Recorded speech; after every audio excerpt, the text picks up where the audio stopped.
6 a.m. on a Tuesday morning. Bill Gunner, Preston Thorne, Jen Jensen getting you up and getting you going here fresh off a pitching Monday. Is that fair? Yeah, that's great. That's a great way to start. A lot of pitching. Fireballs being thrown. Just rolling it out there yesterday and then last night. And we'll get into all that. Is Arkansas, no hits, Murray State. Is that the way to go out if you're Murray State? Like, are you like, well, we got no hit. Like, it took their absolute best effort to eliminate us. Yeah, we ran into a dude on an absolute heater. I mean, okay, yes, we lost. Oh. And it was only 3-0. It wasn't like it was a rout. Right. It wasn't a big, they just couldn't get it going against a dude who was absolutely out of his mind throwing the ball. So, yeah, if you go home, you can rest your head knowing, like, hey, man, we just ran into a dude. Gage Wood yesterday, the third no-hitter in men's College World Series history. The first, Preston, neither of us were alive, 65 years ago. Ah, yes. Jim Eiler from Texas in 1950 and Jim Wixon of Oklahoma State in 1960, the last time there was any no-hitters in the men's College World Series. This is what you can say hyperbole. You can say they're blowing it out. But it might be the greatest performance ever in College World Series. You can easily say that when you put together the circumstances, when you put together the numbers, when you put together the performance. If you said that, you wouldn't be wrong. It was impressive. We'll discuss a little bit of that this morning. The second game last night, the 7 o'clock game, is still in delay. Mm-hmm. I don't know. Do you remember? Did you watch it? Did you see the rain coming down the show? That was an easy one. I'm watching, and of course the NBA game was on too. But they kind of cut back. They were re-showing the Arkansas Murray State game, and they cut back and they show the rain. I was like, all right, that's it. Ball game. Night. Time to go to bed. Sideways rain, upside down rain. So currently LSU in the bottom of the fourth is up 5-3 in that game. Also last night, staying with our pitching theme for a second, Shohei Ohtani is two-way Ohtani. I'm sorry, it's no longer Shohei. I like that. Two-way Ohtani is back. Throws one inning last night and hits 100.2 miles per hour. Listen, man. Again, I know we weren't alive to see some of the historical things. Everybody talks about Babe Ruth. Well, guess what? You got him right here. You got the guy right here, right now. He is the dude. Not only does he hit, but he pitches, he throws the ball hard, and in his first start back, 100 miles per hour. No big deal. I like how Dave Roberts was like, we were just expecting to keep him at a tempered 95, 96. But if you got it in the tank, you got it in the tank as a competitor. I was like, what do you mean keep it at 95, 96? Like, whatever. So we'll talk a little bit about that this morning. Also, last night we mentioned it. Felt like the Thunder took the series last night. It's playing out the way we think it was going to play out. It's been fun. It's been really entertaining. Great games. Even last night's game was close. It was back and forth. But you can kind of you see where it's going. But my Pacers they're still fighting and they're playing well. They have nothing to be ashamed of. But this OKC team might be around for a while. Tyrese Halliburton last night dealing with a calf injury, and that's certainly having a huge effect on this series. And we'll see. He says if he can walk, he'll play in Game 6 coming up on Thursday night, but that'll be a bit of a struggle. However, yesterday, Bruce Feldman did what Bruce Feldman does, and this is part of our most important things of the morning. Now, on the early game, let's kick off the show with the MITs, the most important things on the game. Is our secret out? I would say it was out a while back, but Bruce Feldman with one of those great in-depth pieces that he writes, and a lot to take away from it, Preston Thorne. Yeah, I mean, listen, obviously we've been here. We've on this show, we've been here early. We've been on the Lenora Sellers hype train. This has been us. If you're listening right now, you know who Lenora Sellers is. You're probably very familiar with him. But there's a level above that when you get to the national scene. We've talked about Greg McElroy, Josh Pate. They all been throwing his name around. But when you get the Bruce Feldman column, you've hit the next level. It's like maybe like the GQ cover used to be, or something along those lines. It's like, oh, he's for real a national college figure now. So yes, our secret is out. He's no longer ours. Yes, we used to go see Lenoris when he played in a little small club. Just like, it's like Hootie and the Blowfish. Yes, it was ours. Darius was our guy. He was down at group therapy. Yeah, we saw him at group therapy, but now we have to share him with the world. Yeah, he is out and about now. A lot to take away a lot to take away from that article, but I think the one thing that everybody's going to take away is It's only one thing to take away. and, this has been discussed and it's been known. And for those that, I don't know if it's been publicly put out there, Auburn is the school that has been known to have tampered with Lenora Sellers and offer essentially a 2-year, $8 million contract. Let's call it what it is. It says $8 million, but in there it also says that they were expecting him to, if you come, you're going to play for 2 years. So essentially, 2-year, $8 million contract. Whew. That there's a lot of Bruce Feldman does a tremendous job, well reported, sourced, everything like this. There's no better source than Daddy. Yeah. Right? Because this wasn't something that was come through the grapevine or through, Gamecock Central or even JC or it wasn't sources. Right. Bruce Feldman goes to Daddy. It's either the ultimate source or this isn't considered. Good question. There's no this isn't a source. This is Daddy. I believe his name is Norris Sellers. Correct. Right? Norris Sellers says, hey man, people offered us a lot of money. To be specific, $8 million. And when you read that in print, it is jarring because that is a big number for sure. It is so here's what I take away from that. Is that a flex on South Carolina? Hey, we stayed with you. Or is it just, hey man, I'm just putting the facts out there? Yeah, I think what was the Jen, I feel like this you might be good at. What was the show? Dragnet? Just the facts, ma'am. Just the facts. I like that. A Dragnet call. I didn't expect that one. That's a good one. Impressive, actually. Yeah. Thank you. I wasn't around for the original episodes, just so everybody knows. Okay. Can't. Hold on. Is there a more original? Oh, yeah. It was from like the 50s or 60s. I'm sorry. I didn't know that. Yeah, Harry, the guy Okay. who played Colonel Potter in MASH was like the original guy, yeah. Gotcha. All right. But I don't know whether, yes. The answer is yes. It's both.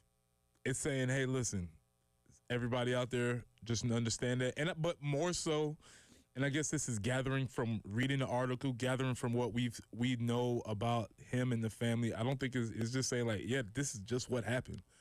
And this is the current state of recruiting for this particular player. interesting. We'll get a lot into that today. J.C. Sherbert set to join us coming up in the 7 o'clock hour. We will certainly talk about that. Also get into a little bit of what is going on. I keep kind of downplaying it and being like, there's time. There's time to find out about Rasul Faison. There's time. We're halfway through June. Like, SEC Media Days is now about a month away. Preseason camp, whatever we want to call it, preseason camp is roughly 14 days. I would go within the ballpark of 45 to 50 days away. Less than 50, definitely less than 50. I'd say almost more of 45 to 48 days away, Preston. We're going to talk with JC about that running back situation because it's no longer becoming like, oh, there's time. It's kind of like, hey, NCAA, you guys know there's a season that takes place, and what in the heck are y'all reviewing? Mm-hmm. Like, is that folder, is that thing gotten lost on somebody else's desk? Did it get left at the vending machine or the coffee machine when somebody went to get coffee in the morning? It's just sitting over there, and everybody just comes and sees it and kind of keeps shoving it to the side. How do we not have an answer at this point? Bureaucracy. Okay. The NCAA. I mean, that's probably the best two answers you can get because it seems as if either it's a yes or a no. I'm not sure what the discussion is or what the reviewing is as far as the process is concerned. I'm not even sure what the questions are, honestly, because eligibility is so muddied and so muddled in the NCAA. So I'm not – maybe on – I know he's lawyered up. Maybe it might do them better to present their actual case because I really don't know what the problem is. I know there was a lot of transfers, but I don't know what the issue is. Almost makes you wonder, did the NCAA go, you got a lawyer? We got to watch. We're going to take all the time we want. Here's who's not complaining. Mr. Billable Hours on the lawyer's front. 803-404-6100. We'll get into a lot of that this morning. Let's get out to the phone lines where Ernest wants to weigh in on the no-hitter from last night at the College World Series. Ernest, how you doing? What's on your mind? I'm doing fine, Bill and Preston. And I got a question I'm going to throw at you. You guys talk about your walk-off home runs and what makes a walk-off. Well, what makes a no-hitter? Because technically, he hit two batters last night, so you can't call it a no-hitter. Okay. Now we're getting into the In weeds. the weeds. Now we're starting to get billable hour, man. Yes. Semantic expert. Ernest, very, very solid. He did hit 2 batters, in which his second words after being congratulated was, "I shouldn't have hit those guys." And I have words on Gage because he's a machine. I don't know if you saw his interviews and what he Afterwards. was talking about. Yes, he was locked in. Very, very scary fellow. It scares me when people are able to be that excited on the mound and that emotional, and then in post game it's just like, yeah, it was what it was. Yeah, he did say that he did hit 2 players. So we're gonna have to maybe Ernest will put an asterisk by that because for a factoid he did hit 2 people. They didn't hit the ball though. That's correct. They didn't get on base because of a hit. No hitter. That's my simple answer to that. 803-404-6100. That's how you can weigh in if you want to do so this morning. We'll get back into this Lenore Sellers discussion. We'll get back into it. I got a lot we could say here. We're going to discuss the article from Bruce Feldman and Lenore Sellers himself. You're listening to the early game.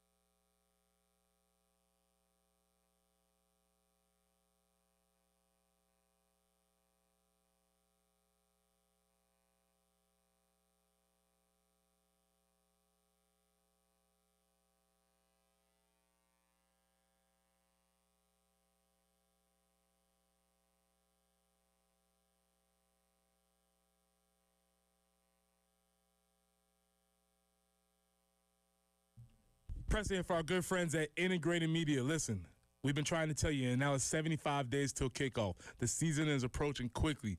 Don't delay.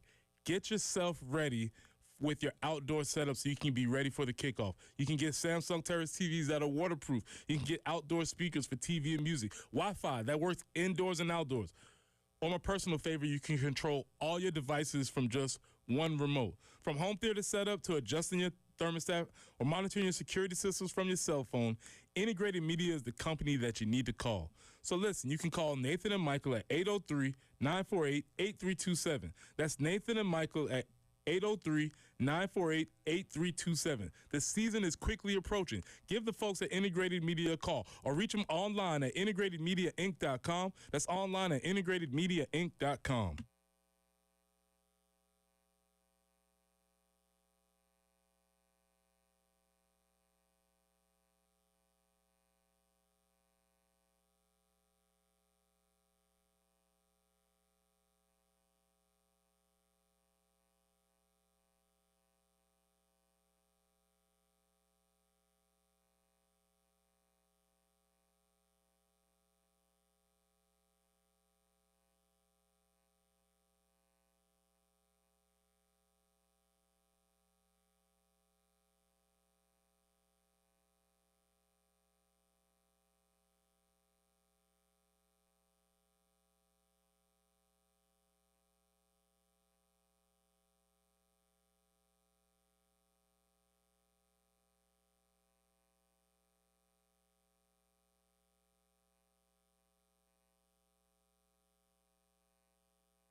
Things looking pretty good. No accidents on the board right now. Great news for your Tuesday morning. 93 with an isolated storm today.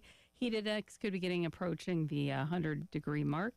94, much of the same tomorrow, except not looking necessarily for any shower activity on Wednesday, just sunny conditions. And again, heat index could pop up to about 100. We're still going to stay in the 90s for the remainder of the week and into the weekend. And of course, summer officially we officially get summer coming Saturday. So I guess Mother Nature is showing off. Right now, 75 on 107.5 The Game.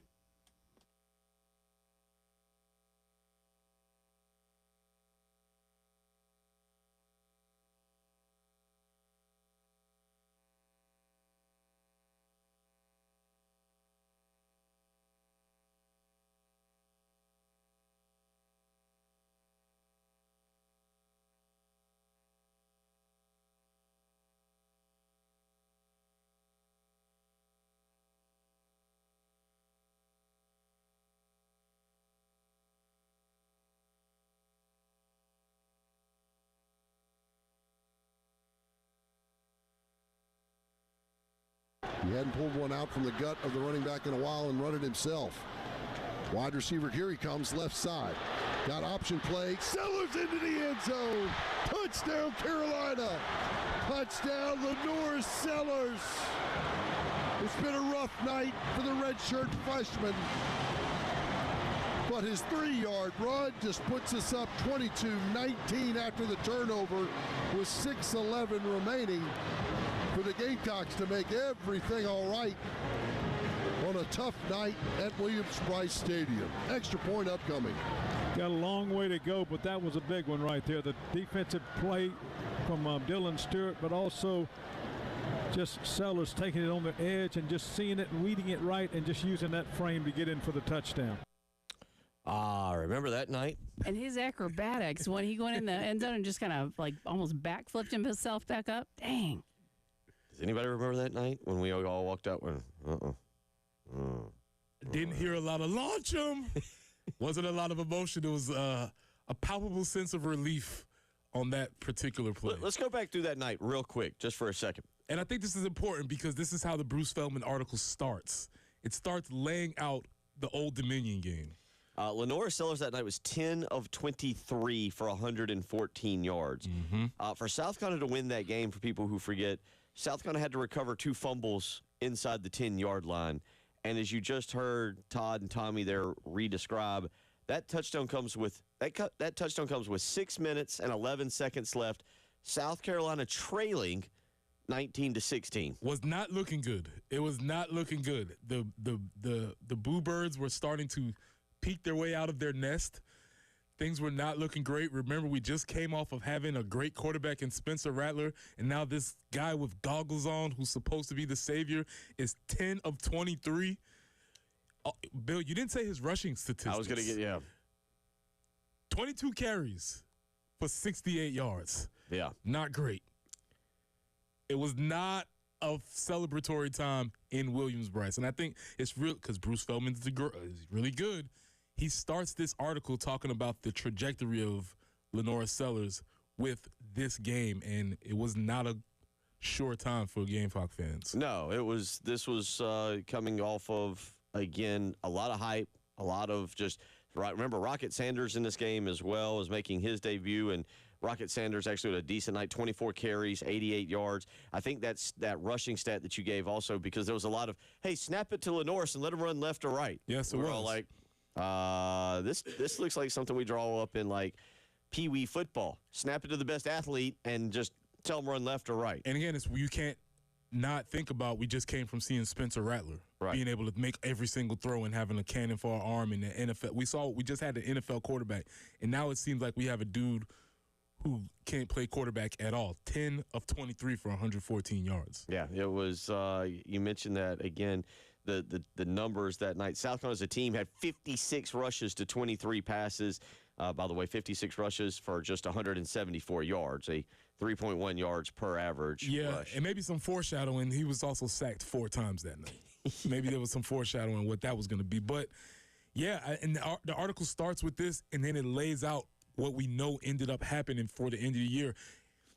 By the way, real quick, we also forget Jason Henderson, the tackling machine. 3 tackles. Yeah. That doesn't help when you don't have your own statistician crediting you for tackles when you're just within 3 yards of the play. That was a subplot. Mr. 30 tackle man himself he had plenty of opportunities, 22 carries on the quarterback, and he only had 3 tackles. I don't know what's going on with that.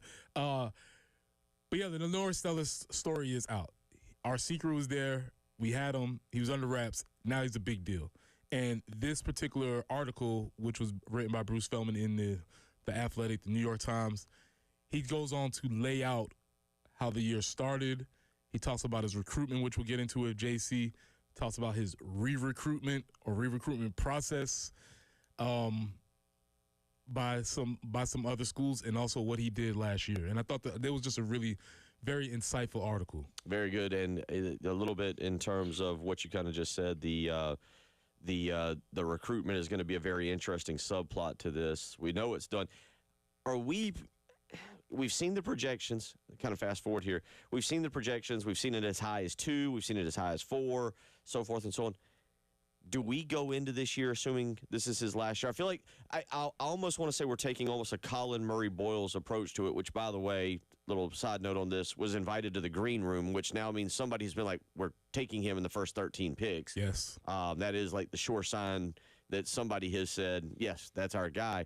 But we went into basketball season like, pretty sure this is Colin Murray Boyles last year, but some hope he returns. I'm assuming that's kind of where we're at with Lenoris going into this year. Like, we're not going to rule it out that he comes back after this year, but we're also pretty certain that this is it. I'll rule it out. Okay. It's over. Yeah, this is the last year. Because if there's the only reason he comes back are for bad things that happen. Okay. The only thing that can happen is, God forbid, he gets injured and he has to come back, even still he probably would still leave. Or he has a absolutely horrific season and he has to come back. So I'm laying out those 2 things. This is his last season in a Gamecock uniform. 803-404-6100. So that we start with the Old Dominion game, Preston, but then 11 games after that, we've got another moment for them. Yeah, and so 11 games, 11 weeks, not even that long, and then you go from Todd and Tommy's like, oh, okay, hopefully everybody's good. And then, Jen, we have one of the most famous plays in Gamecock history. 3 wide receivers over to the left side. Feel the difference. Barber over to the right. Sellers in the pocket. And again, the redshirt freshman quarterback takes it on his own. Tommy made 5 cuts before he got to the goal line. And Todd, it was a pass play, as you will know. It wasn't a draw, guys. It was a pass play, and he read it. Everybody was covered, and then he felt it coming after him on the outside behind him. In other words, that peripheral vision, felt the pressure. Then he broke it through the middle. And you know, the people don't see this. Well, they see it, I guess. But he's an adept runner in the open field. He'll make you miss in a skinny minute. He did that then. Apologize for stepping on you, yelling and screaming. But stepping on me? Well, whatever. Covering me up. What a big difference in the crew. The first one. Yeah. The Gamecocks 1916. Rough night for the redshirt freshman to boom. Ah! Yeah. Big difference. Quite frankly, we need to put a warning on that because I don't know if I'm sure I did the days after that I heard that call, but I'd forgotten Tommy Moody, or not Tommy, but Tommy Suggs going, and I about jumped out of my seat here when he started screaming and yelling. A major difference from where they were at the Old Dominion game. And you're right, you just saw his development coming through. Really, we started to see it in the Alabama game, and then there was the really unfortunate fumble that gave Alabama every opportunity, and they took advantage of it to win that game. It was the fumble. South Carolina had gotten the ball back after a big O'Donnell Fortune interception, and then the problem with the mesh, the handoff, and Lenore Sellers just seems to drop the football, and South Carolina loses that game. But it really felt that was the game where you saw things start to swing for him. Yeah, and I may be wrong about that. I've had this debate with a couple people. Was it the LSU first half? You could say that. You could say he definitely put the team on his back before he was injured, and there's always the what if he did not get injured. So you could say that LSU game, you could say the Alabama game. Both of those things did have what he had in common with the Old Dominion game was he lost fumbles in all three of those games. Yeah. And so that was the thing that everybody was talking about. Like, yeah, okay, we see the running ability, but, man, he got to take care of the ball. Well, we forget he has a fumble at the very beginning of the Clemson game. Remember, I did that rewatch of the Clemson game, and South Carolina comes out and they're motoring down the field. There's the amazing play on the second play of the game where he escapes, pulls a complete Houdini act, and escapes 4 Clemson Tigers around him, and he takes off running. But then he has his bugaboo where he's stepping up in the pocket, and I can't remember which player it was for Clemson, but comes up and just strips the ball away from him. Yeah, so that happened last year. But just, yes, the juxtaposition between where we were week 1 to where we were week 12 is a tremendous difference. I'll take it a step further. Where we were week 1, yes, that's true. But then where we were, week 4 against Mississippi? Is that 4 or 5? Yeah. Yeah, I mean, the Old Dominion game, at least we won. The Mississippi game in which he comes back, and obviously we're kind of focused on Lenore Sellers. So that was week 5. That was the opening game. But you're talking about a 27-3 game. South Carolina doesn't get in the end zone in that game, and it's very ugly. Yeah. Yeah, and Bruce Feldman, like I said, if you have an opportunity to read the article, we'll lay out some of the issues here. He just talks about the development of this guy who's essentially, if to the rest of the college football world, comes out of nowhere. Nobody knows who this guy is. He's very unassuming just as a personality trait. But then his recruitment was a long and winding road. And it kind of brought me to this idea of, we are in a position in South Carolina that we have to get, I won't say lucky, but the things have to go our way in order for us to get the guy or the gal in recruiting purposes. And sometimes that works, and when it works, we have to take advantage of it. Well, and I'll just say, we'll talk more about this because South Carolina, from what I understand, South Carolina did catch some significant breaks in terms of how Lenore Sellers' recruitment did play out in terms of an injury that maybe limited his recognition, his ability to get out and go to camp. So we'll talk more about that. 803-404-6100. Again, J.C. Sherbert set to join us next hour. Coming back up, greatest pitching performance ever at the College World Series. We've got a texter who weighed in and gave a clear distinction on our question. Clear distinction. I agree with this. I'll tell you that when we come back, too. You're listening to the early game.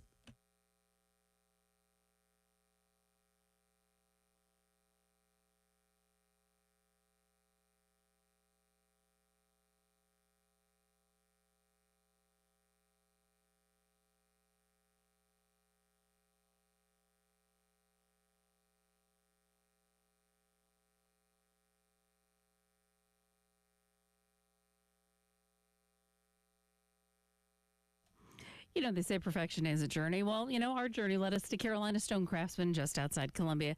In Chapin, we were redoing some bathrooms, and we knew that we needed to get some countertops put in there, and it was recommended to us to head up to Chapin. And I'm telling you, the process was great from the way they handle things with their customers, from customer idea to the fabrication to the installation, every step of the process. It was meticulous. We weren't exactly sure what we wanted, what would work best in those bathrooms. They helped us in the helped us. That's easy. They helped us with the education process. And again, everything was fantastic. They have a beautiful showroom indoors and outdoor showroom as well. Can't wait to tell you more about that. If you're in the market for countertops for your kitchen or bath, I encourage you to reach out to Carolina Stone Craftsman and tell them Jen Jensen sent you. They are family owned and operated. So important. Carolina Stone Craftsman, just beyond Columbia and Chapin, beyond your expectations. CarolinaStoneCraftsman.com.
There is a report of an accident, I-77 southbound at 12th Street.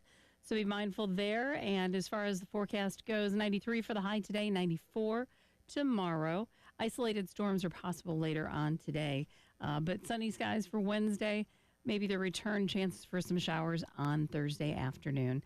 But we're going to be basically in the 90s for the remainder of the week. 75 currently on 107.5 The Game.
Greatness from Gage! A no-hitter!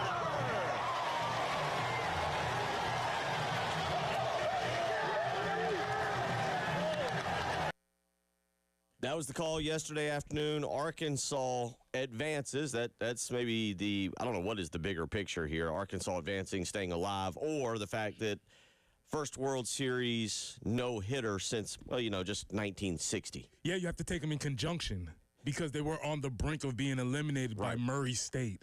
And that would have been, for the Arkansas fans, that would have been a colossal failure of a season. Obviously, they've been great all year. They've done amazing things. But if they would have gotten to that point, got beat by LSU, and then lost to the Cinderella team, it would have been tragic for them. So that's one of the reasons why I would position this as one of the greatest performances, because the stakes were high. So earlier, Ernest called in and said, well, wait a minute, is it truly a no-hitter? All right, actually, Major League Baseball handles this for us. We don't have to do this ourselves. The texter weighed in and said a no-hitter and a perfect game are two entirely separate achievements. He hit two batters, which makes this a no-hitter, but he was mad because he missed the perfect game. That's correct. He did state that he hit one of the guys, so he missed the perfect game, but threw the no-hitter. But on top of the no-hitter, when you have 0 no-hits, obviously no runs, but 19 strikeouts, he was dominating throughout that game. He wasn't pitching to contact, and they were making plays behind him. They didn't really have opportunities to do too much. He was the one that was doing all of the work last night. Man, absolutely fantastic. After the game, this is really good. This is Dan Circa, the head coach for Murray State, and this is, Preston, we talk about, this has been an incredible run. This has been an incredible run for Murray State. They were a 4 seed in their regional. They were one of the last teams into the NCAA tournament. Here is Murray State. Now, I just want you to, you hear, we talk about this, like the emotions and everything that you get from a run like this. Listen to the emotions of Dan Circa after the game. One of my wife's favorite movies is A League of Their Own, and say there's no crying in baseball. Well, you can throw that out the window. There's no way I'm making it through this right here. What these guys mean to me.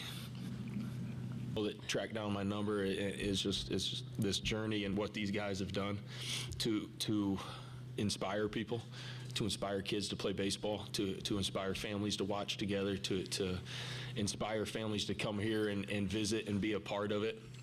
That's what's so special about this, and it's amazing. I mean, it truly is amazing. Hats off to Arkansas. I think Gage Wood made himself some money today. Holy cow! With our offense and what we've done all year to a lot of really good pitchers. I'll take the blame. I didn't prepare these guys for what we saw today because it was special, and they've been special all year. So. Just again, thanks to everybody. This journey. I heard all these guys saying it. Don't be sad. It's over. Smile because it happened. And Hoagie might have summed it up, or both, because we're sad, but we're really glad that this thing happened and so many people were a part of it. I'm actually about a few seconds behind. I just happened to stumble across a tweet, and I just retweeted the actual video of him doing it. I'm trying to not decry myself right now. He's got his son who is wearing, I don't know, the baseball shades. I don't know if these are blenders or what, but his son is sitting there. Players are reaching over and kind of patting him on the back, rubbing him on the back as he's trying to get through it. That's honestly, Preston, we deal with NIL now and the transfer portal and all the bad stuff. But even in a loss, hearing a coach that emotional and just praising the other team, praising his team, trying to talk about the incredible run, that's really cool to hear. Yeah, it was amazing opportunity. He took the moment and he kept himself together, which definitely was probably difficult. I almost in that time. Yeah.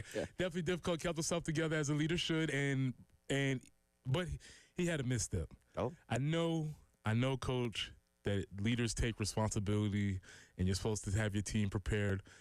You can't prepare for a dude on a heater like that, man. There's really not a lot that you can do. And when the dude is out there dealing like that, you just hope you get a break, maybe put a bat on the ball, but you can't even do that in those situations. As you said, Murray State was very good offensively all year. That was sort of their calling card, and they just ran up against a dude who was better than them, and that happens oftentimes in sports. But yes, coaches, players, teams, especially when you're on a good one, it is a really special feeling. And the really sad part is that they may not experience that ever again in their life. They won't experience that. They'll do other things in life, but that moment for them will be special to them forever.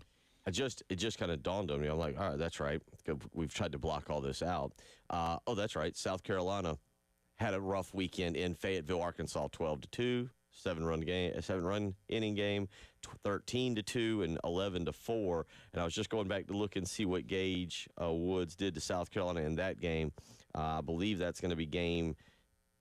No, he didn't pitch game 2. We'll see if he even pitched at all. There's a chance that he didn't pitch because he was hurt earlier this year with the injury. Well, he had a shoulder injury this year, and that's one of the things that they were talking about as he was going, and he was, his pitch count was creeping up there.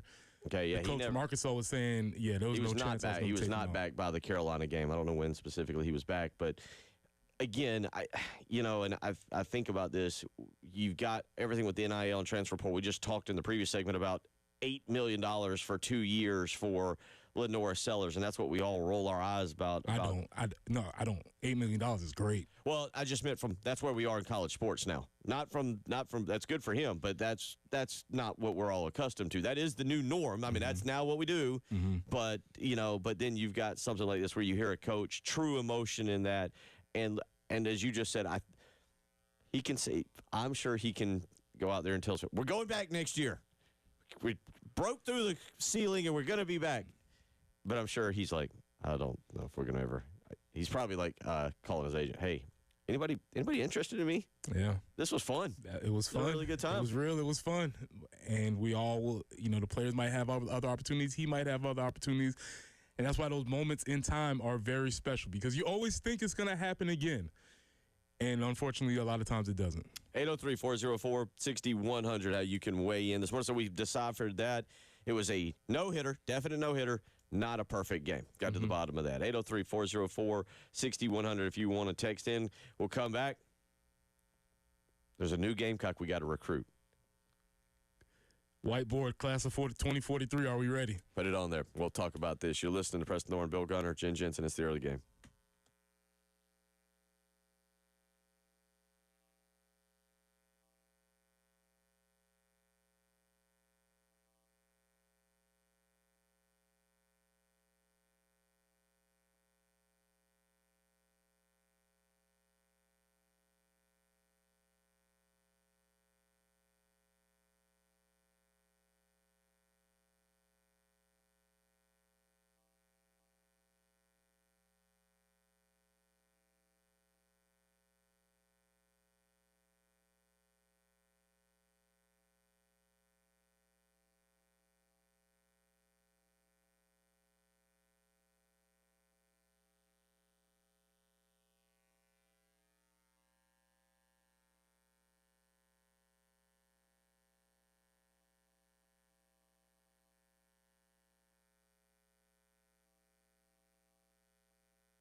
6:49 on a Tuesday morning. Preston Thorne, Jen Jensen, Bill Gunners. We got you going here.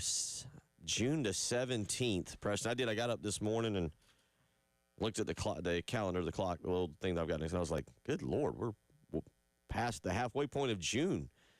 Is this where teachers start to freak out a little bit? It's like when you start feeling it.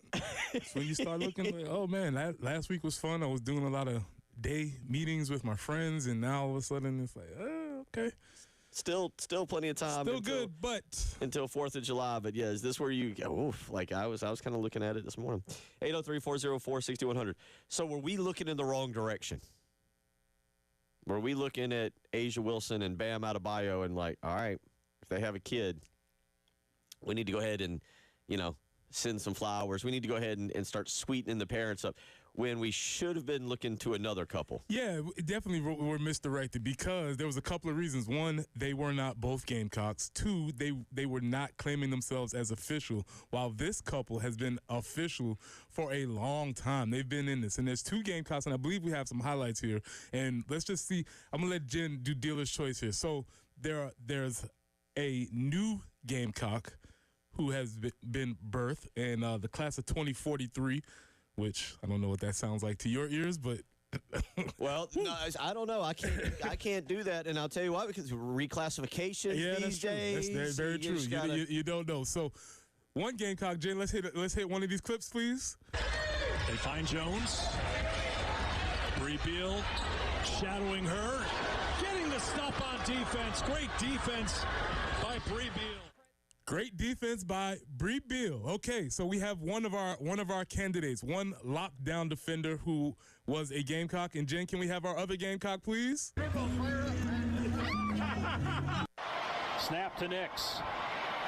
Sidearms it, and it's picked off by J.C. Horn, taking it back with a second interception of the game. J.C. Horn. That is right.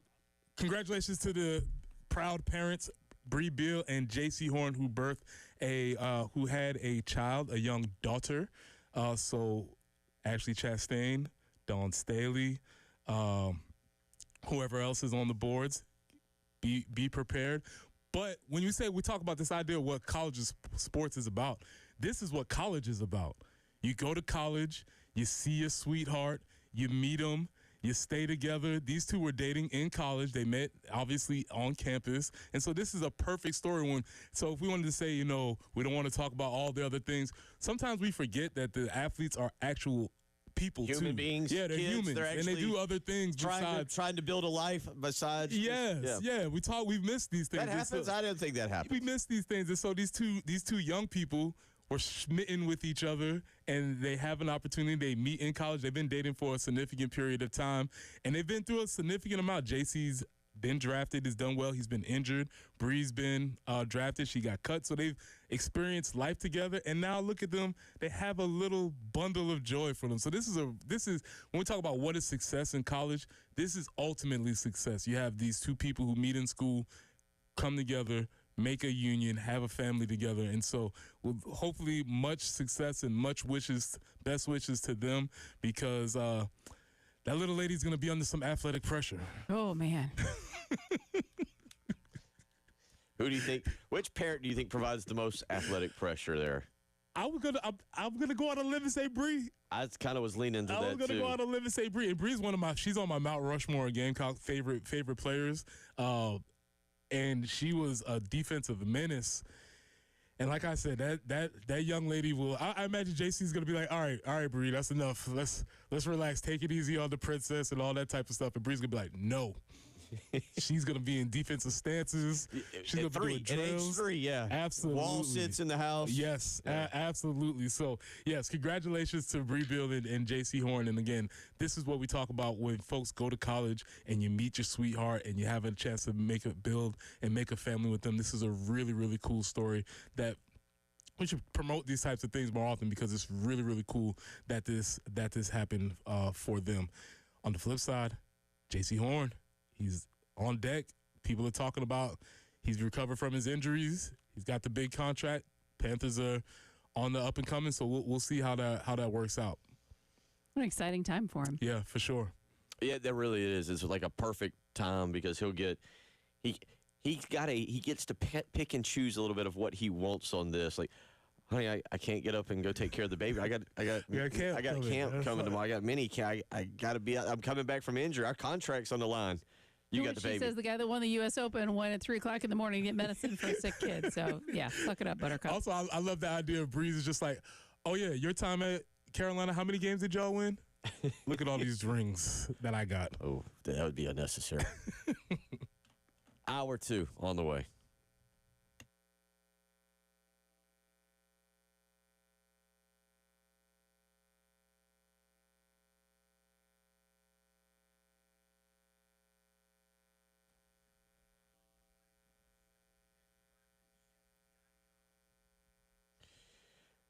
Bill Gunner for the Mortgage Guru, Jacob Crowder and First Palmetto Bank. Jacob helped me, it was just this time, about 5 years ago, get a great interest rate, a great loan on my condo out on Lake Murray, and he is ready to do the exact same thing for you. But it all starts with a phone call. What information you need, you can't get if you don't make the phone call. So call the Mortgage Guru today, 803-719-1005. As I just mentioned, as we roll into the back half of June and the back half of 2025, maybe you're looking to refinance.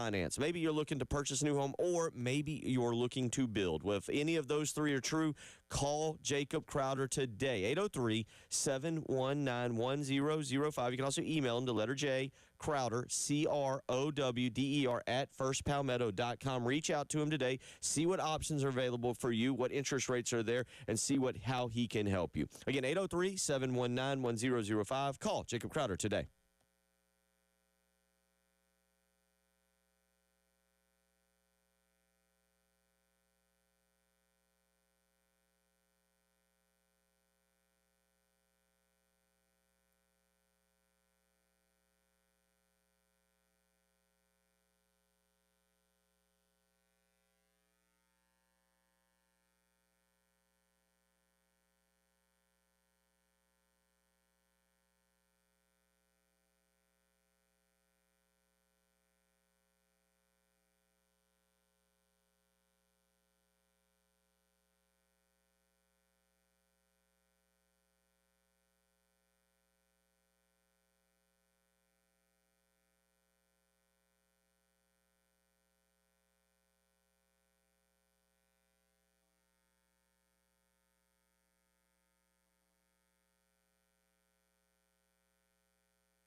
Bluff Road near I-77, an accident there. We do have a report of some traffic lights malfunctioning. Reimer Pond Road at Wilson Boulevard, so be mindful of that. And as far as your forecast today, could see some isolated storms later on. 93 will be our high. Sunny tomorrow, 94. And then we stay pretty much in the mid-90s for the rest of the week. Could ratchet up to the mid to upper 90s later in the weekend and into next week. But right now, still in the condition of where we could have feels like 100 for most of this week. So hydration is going to be key as we get into the first day of summer. Right now, 75 on 107.5 The Game.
7 a.m. as we roll along on your Tuesday morning. J.C. Sherbert set to join us from thebigspur.com coming up in about 15 minutes as we have recapped a lot. And we'll get a lot into this Lenora Sellers article off of The Athletic with Bruce Feldman from yesterday. A lot of content from his father, Norris Sellers. And Preston, as you said, really more kind of recapping last year and going from the Old Dominion game. Whew. 10 of 23 for 114 yards, 24 carries, 60-some-odd rushing yards. It was not the debut that we had hyped up. We knew what was coming around here. We hoped. We hoped. We had hyped it up. We had put ourselves on the line. And after that first game, it was looking rough. We hyped. We knew what we were doing, and he developed. And we'll talk a lot about that. His development. You think back in your 4 years, was there a guy that you remember, not that you didn't believe in, but that had a first game where you were like, oh, boy, that by game 12, you're like, oh, wow. Oh, that's a good question. I have to think about that. I mean, even as a teammate, just like. I have to think about that specifically. But, yeah, you can see guys develop over time. I don't know if they're ever in that position as the quarterback, that singularity of everybody's eyes on you that you notice it that much. But, yeah, you can definitely see people develop over time. You just hope they have the time to do that. And with that comes along some bumps and bruises. I mean, I could probably point to Dante Robinson when he was starting. He probably started off as a spur. He was kind of a special teams guy, and even started looking around like, wait, this is happening? Okay, all right. Oh, top 10? Wow. And he started playing that way towards his final year. So yeah, that might be somebody that I would think of that he came in with me, and Dante was good, and he was good, and then all of a sudden he was like, oh no, this is a different guy. But it wasn't over the course of 12 weeks, in which what we're kind of looking at with Lenora, like from A to Z in 12 weeks was very fast. I don't know where we would ever put Ryan Brewer into that category, especially in 2000.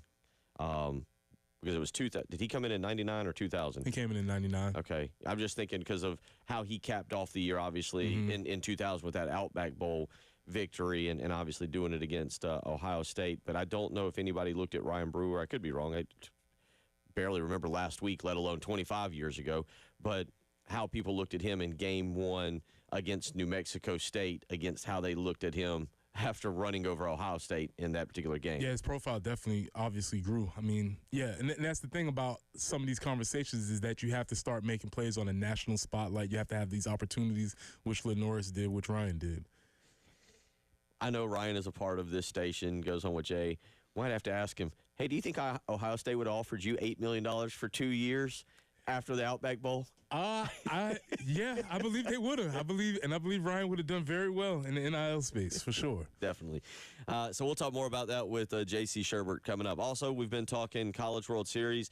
Now, remember, Coastal will play tomorrow. Coastal will be back on the field tomorrow. But yesterday, Arkansas, no hits, Murray State. And we talked about it. Maybe the way that if you're Murray State, you want to go out. You never want to go out. Nobody wants to be eliminated, but you got to be like, we ran into that guy. Yeah. Gage, I mean, we tried. And as Coach Dan Circa said, hey, our calling card was hitting all season long. That was what really kind of carried us here. That dude just went out and shut us down. Yeah, just remember, for every history book, everything that's in this book, the statistics, there's somebody on the other side. So, like, we remember Kobe scored 81 against the Raptors. Well, somebody was guarding him that whole time, right?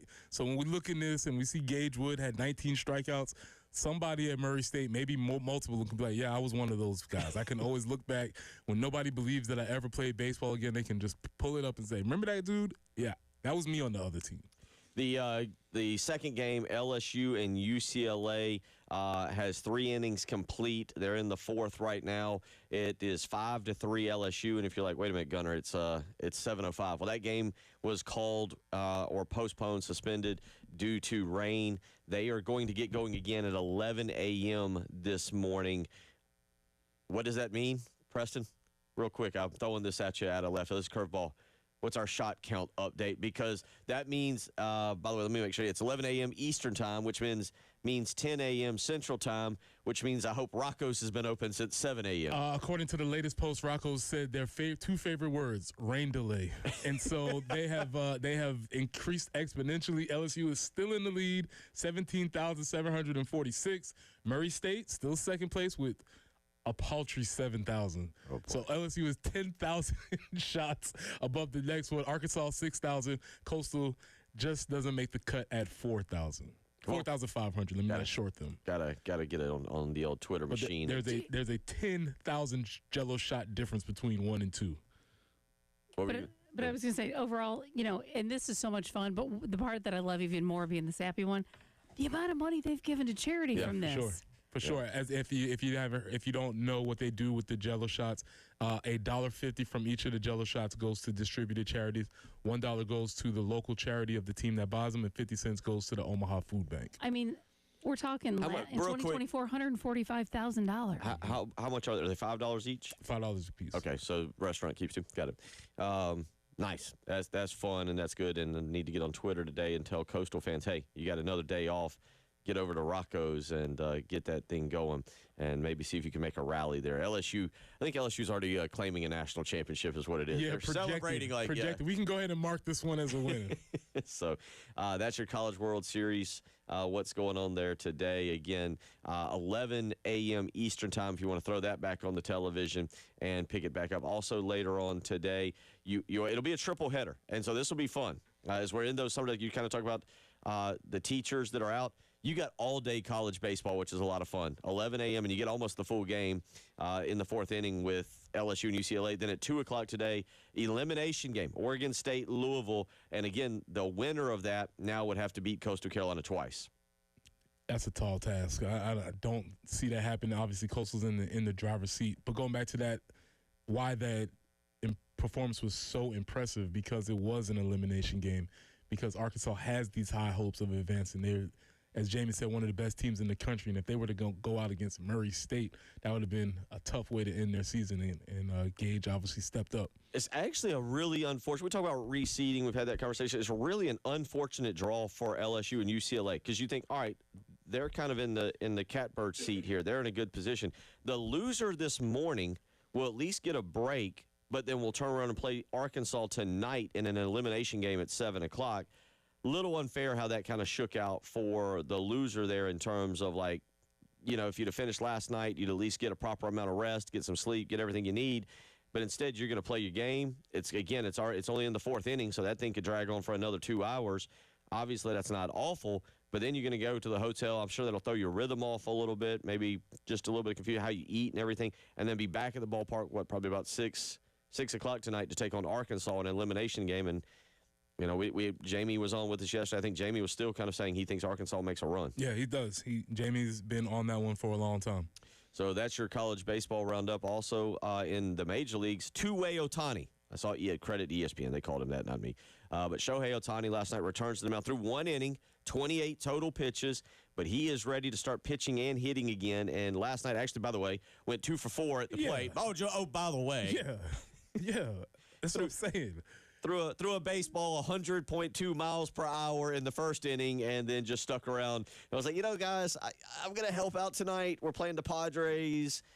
And he goes 2 for 4. Yeah, and that's what, if I remember for nothing else, remember this. Don't be jaded because you've seen a lot of sports. Incredible things are still happening. This dude is remarkable.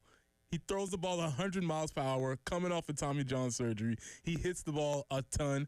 And he fits into my category of athletes who have been everything that they were advertised to be. The weight of the world on his shoulder. This guy is coming from, he's the Japanese Babe Ruth. And everybody, including myself, okay, we'll see. He's been everything as advertised. So kudos to Shohei. You're watching something that is amazing right now. Yeah, 2 for 4 again last night. Drove in a couple runs, struck out twice. That was just the usual hitting. The pitching, again, absolutely phenomenal. The Dodgers took full advantage. So they had a roughly 25 minutes before the first pitch. They were advertising everything and hyping it up on their big board out there. So we'll see how it goes. By the way, his first pitch to Fernando Tatis Jr., the very first pitch, 97.6 miles per hour, a sinker for a strike.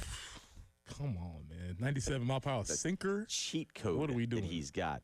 Also, yesterday, I don't want to bury this because LeBron's been very nice to us this summer. We haven't been teased with will he be back or will he won't be back. He hasn't done all that. But he did come out yesterday and basically say he's focused on getting his knee healthy for their training camp coming up in October. Good news, Preston Thorne. We get another year of LeBron. Yeah, we assumed he was going to get another year. But you're right. We thought he was going to get the will he, won't he type of thing, but he's not going to do that. But LeBron will take the grand tour of the season this year. Yeah. But he hasn't made an announcement yet. I think they try and lay out for the playoffs, for the finals to start. And then we have to get a little bit of a build? Yeah. Good. Okay, I can't wait. I'm really excited for that.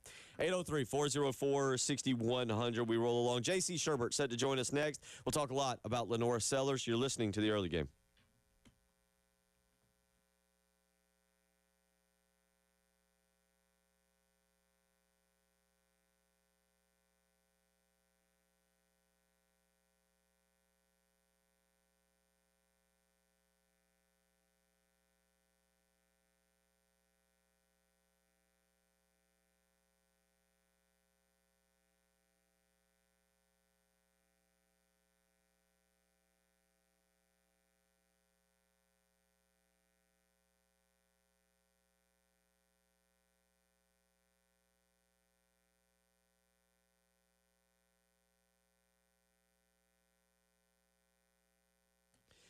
Bill Gunner for Mid-State Roofing, where for 30 years, Mid-State Roofing has been the proven leader in the roofing and waterproofing industry. And 30 years is, well, it's a long, long time. And it's that history that is your assurance that their professionals will provide proper advice, the service, and the results to the needs of you and your facility, whether it's your home or your business, whether you're here in Columbia or maybe you're in Myrtle Beach or Florence, maybe you're in Charleston or Greenville, wherever you are at in this great state, Mid-State Roofing is there to help you. You just need to give them a phone call 24 hours a day, 7 days a week. They are ready to help you. So I know it's 7:12 right now, but leaks, don't worry about what time it is. They just appear, and they can cause a lot of damage. That's why Mid-State Roofing is there 24 hours a day. Give them a phone call off hours.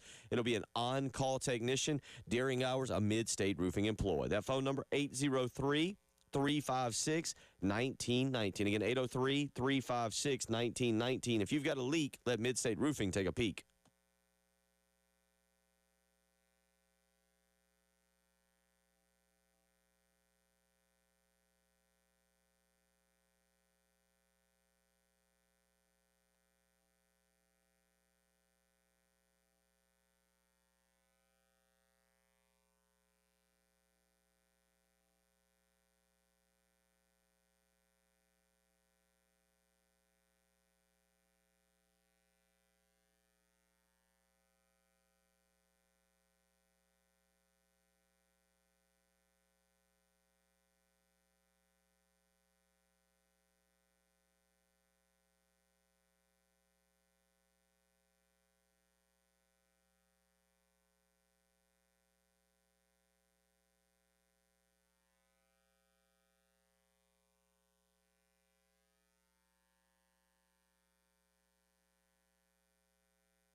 Bluff Road near I-77, report of an accident there, and traffic lights malfunctioning. So you're going to need to pack some patience there at Reimer Pond Road at Wilson Boulevard.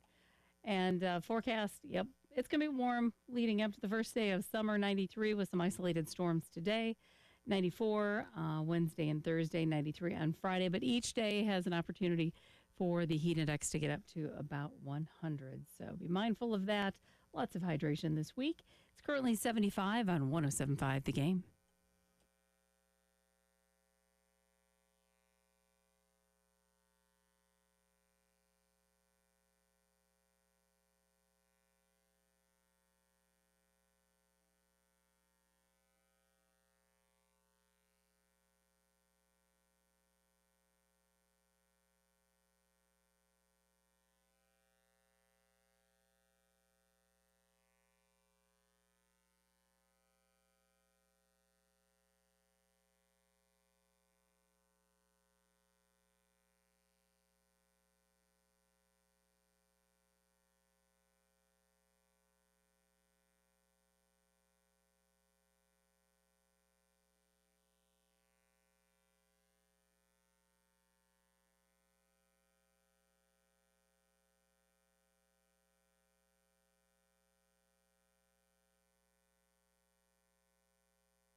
$7:17 on your Tuesday morning, which means J.C. Sherbert of thebigspur.com, and we will have him here momentarily as we have been talking this morning about the Bruce Feldman article with Lenora Sellers. And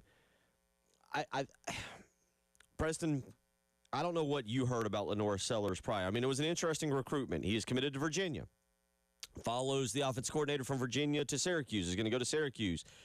The old Marcus Satterfield went after Dylan Lonergan, who would commit to Alabama, and I think got in the transfer portal. I need to go back and look that up. Maybe JC will probably know for sure. But South Carolina misses on Dylan Lonergan. Hey, I got an idea. Let's look down here at South Florence and take this young man, Lenora Sellers. They offered him late. And it was Marcus Satterfield, and then at the very end, Dow Loggins convincing him to flip from Syracuse to South Carolina, and they would pick up that commitment. But you were battling Syracuse, initially Virginia, and then Syracuse. You weren't battling Georgia or Alabama or Tennessee or any of the big names for him. Yeah, and what the interesting part from the article was that they were having a discussion. He was following the coach to Syracuse, wasn't really sold on going to Syracuse, and his mother just asked him simply, what are you going to do if those coaches up there are gone? And apparently Norris was like, hadn't considered that, Mom. Thought of that far. And so that's why we need parents in there. Mom's already always right. Exactly. That's why we need parents to give them some advice as opposed to just saying, hey, just go do this. And it really was laid out as, look, they may not be there forever. Do you really want to go to Syracuse and play ball? And apparently Norris was like, ooh. Good point, Mom. J.C. Sherbert joining us. And, J.C., we've been talking about, obviously, this Bruce Feldman article. And welcome in this morning. Happy Tuesday to you. Hope you had a great Father's Day. Hope you had a phenomenal yard sale. I saw the yard sale. How'd the yard sale go? Well, one of my members on the bigspur.com said when I told him I was going to be off because I'm having a yard sale, I was like, get ready for negotiating tactics like you've never seen. I'm like, come on now. I've had some people that worked for me before in a different life, negotiated all the time. They were absolutely correct. I mean, these people are showing up, and they're going to pay $1. It doesn't matter if you have the diamond from Titanic sitting out there for $1,000. They're going to pay $1 for it, or they're walking away. If they're not going to pay $1, they want to pay 50 cents. I've never seen anything like it in my life. And but it was fun. I mean, I had a good time. It was good to do something different. But so first yard sale I've ever had in my life. Like, never did one with my parents. Never did one when I moved. I'm a donator and a thrower awayer. And I don't sell stuff on Facebook Marketplace. It's either donate it or throw it away. But it was a fun day. It's very interesting. Lots of stories. Well, another fun day that South Carolina had a couple years ago was the flipping of Lenora Sellers from Syracuse. You kind of heard us there as you came on, listening to Preston describe Mama Norris stepping in and being like, son, coaches don't always get to stay in one place, and they don't always choose to stay in one place. What do you remember specifically about the recruitment of Lenora Sellers? Well, looking back on it, it's kind of like that. Like you're in a relationship, right? And you're sad that it's over, and you get depressed because you think that person's special or whatever. And then a couple of years later, you look back and you're waking up in a cold sweat, having a nightmare that you're back in it because you're happy and ready to rock and roll. That's kind of how that went, because Dylan Lonergan was the number one quarterback on the board that year.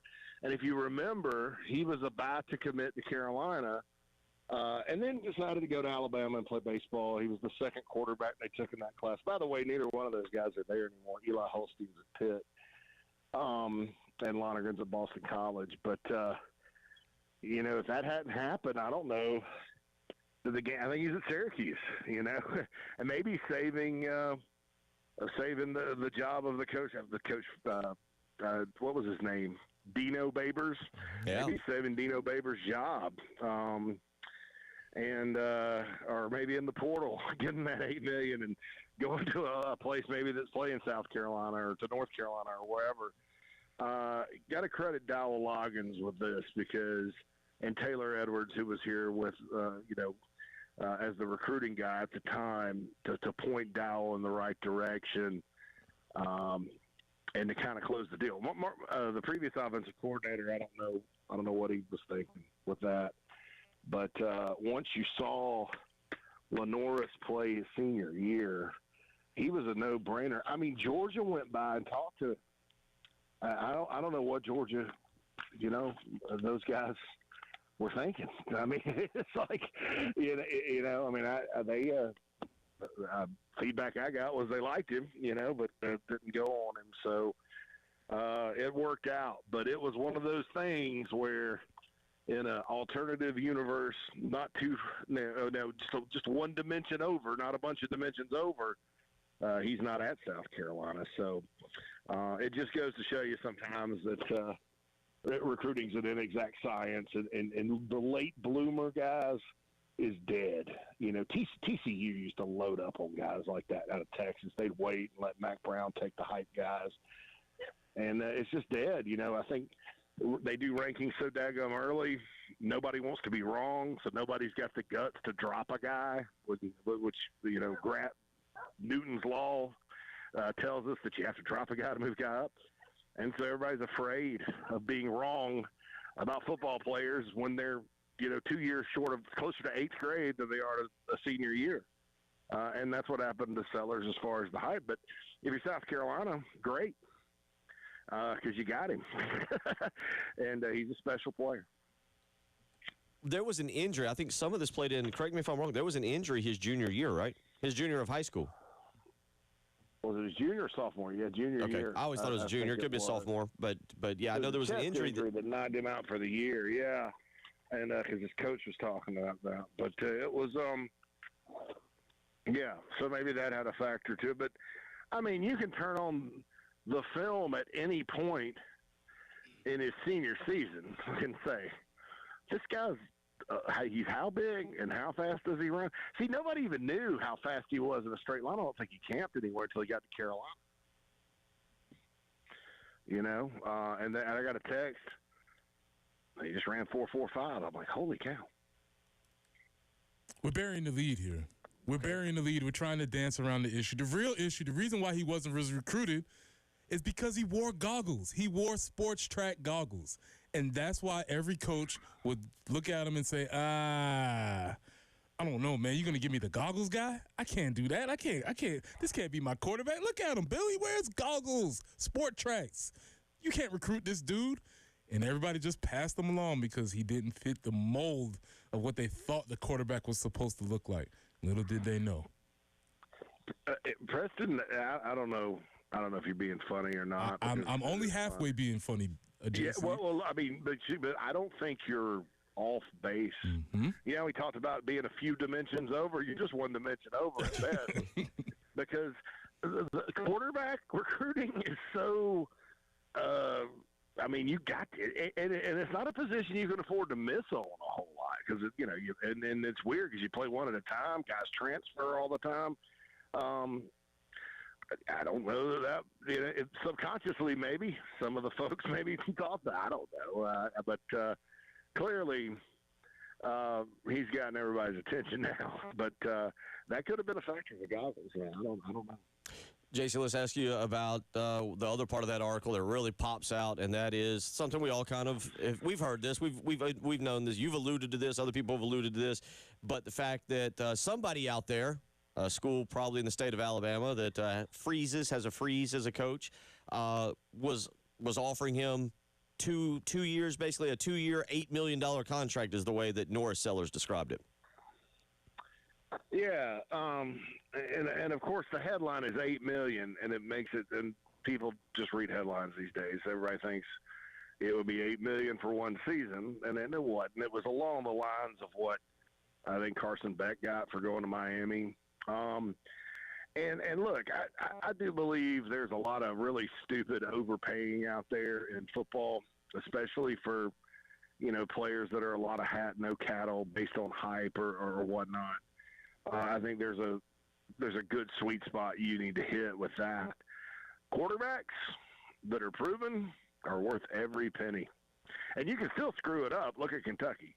But you think of the transfer quarterbacks guys even going back to before there was a portal. Joe Burrow, the line of quarterbacks that Lincoln Riley had at Oklahoma. Murray was a transfer. Baker Mayfield was a transfer. Jalen Hurts was a transfer. You kind of just go all the way back through that. Caleb Williams was a transfer that went from Oklahoma to Southern Cal with Lincoln Riley. I mean, you look at the success and how it could absolutely change the trajectory of your program. So portal quarterbacks are valuable. That number didn't surprise me at all. But it is unfortunate because we live in this world where everybody's trying to throw big numbers out, and people see the 8. And that's for 25 and 26 in theory, which would put him right at the top end of market value with, like I said, Carson Beck and those guys. 803-404-6100. As Jen exits, Tyler Head steps in. He'll help us get through the rest of the program. And J.C. Sherbert joining us as he always does. We come back. J.C., we'll talk about the running back room situation. Obviously, a new commitment last week. We'll get your thoughts on that and kind of where Rasul Faison stands right now. As I kind of estimate we're about 45 days away from fall camp, so time is now starting to really run out. We'll talk about that with JC when we come back. You're listening to The Early Game. What's up, my brother?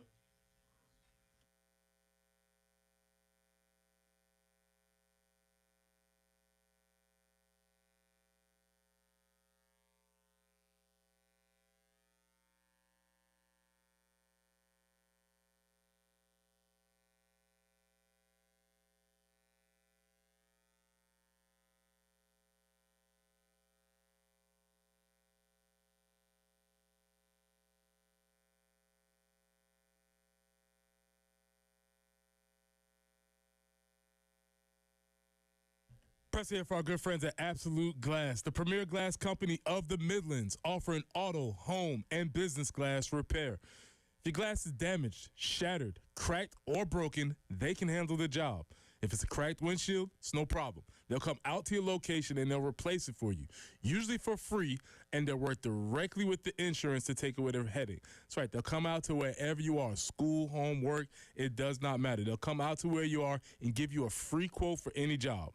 So if you're at home and you're looking to increase the value of your home, you can do that with new windows and mirrors. And Absolute Glass will come out and take care of that for you too. Windows, mirrors, shower enclosures. Say it all the time. If you can see through it, Ray and Marianne at Absolute Glass can do it. So check them out online at AbsoluteGlassInc.com. That's online at AbsoluteGlassInc.com.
And time for a look at your traffic and weather from the Wetzel's Automotive Traffic Center for your drive-in on this Tuesday morning. Happy to report, as of right now, really nothing happening on the roadways in and around Columbia. For the most part, do have one accident that is at Fair Road and I-77. So be careful if you're making your way through that area. But everything else besides that is looking relatively okay. Let's take a look at your weather today. I can go ahead and tell you it's going to be really, really hot. It is currently sitting at 76 degrees here in downtown Columbia. High today is going to get up to 91. That heat index is going to be right around 100. Similar tomorrow with plenty of sunshine and a high of 93. That's traffic and weather from the Wetzel's Automotive Traffic Center here on the early game.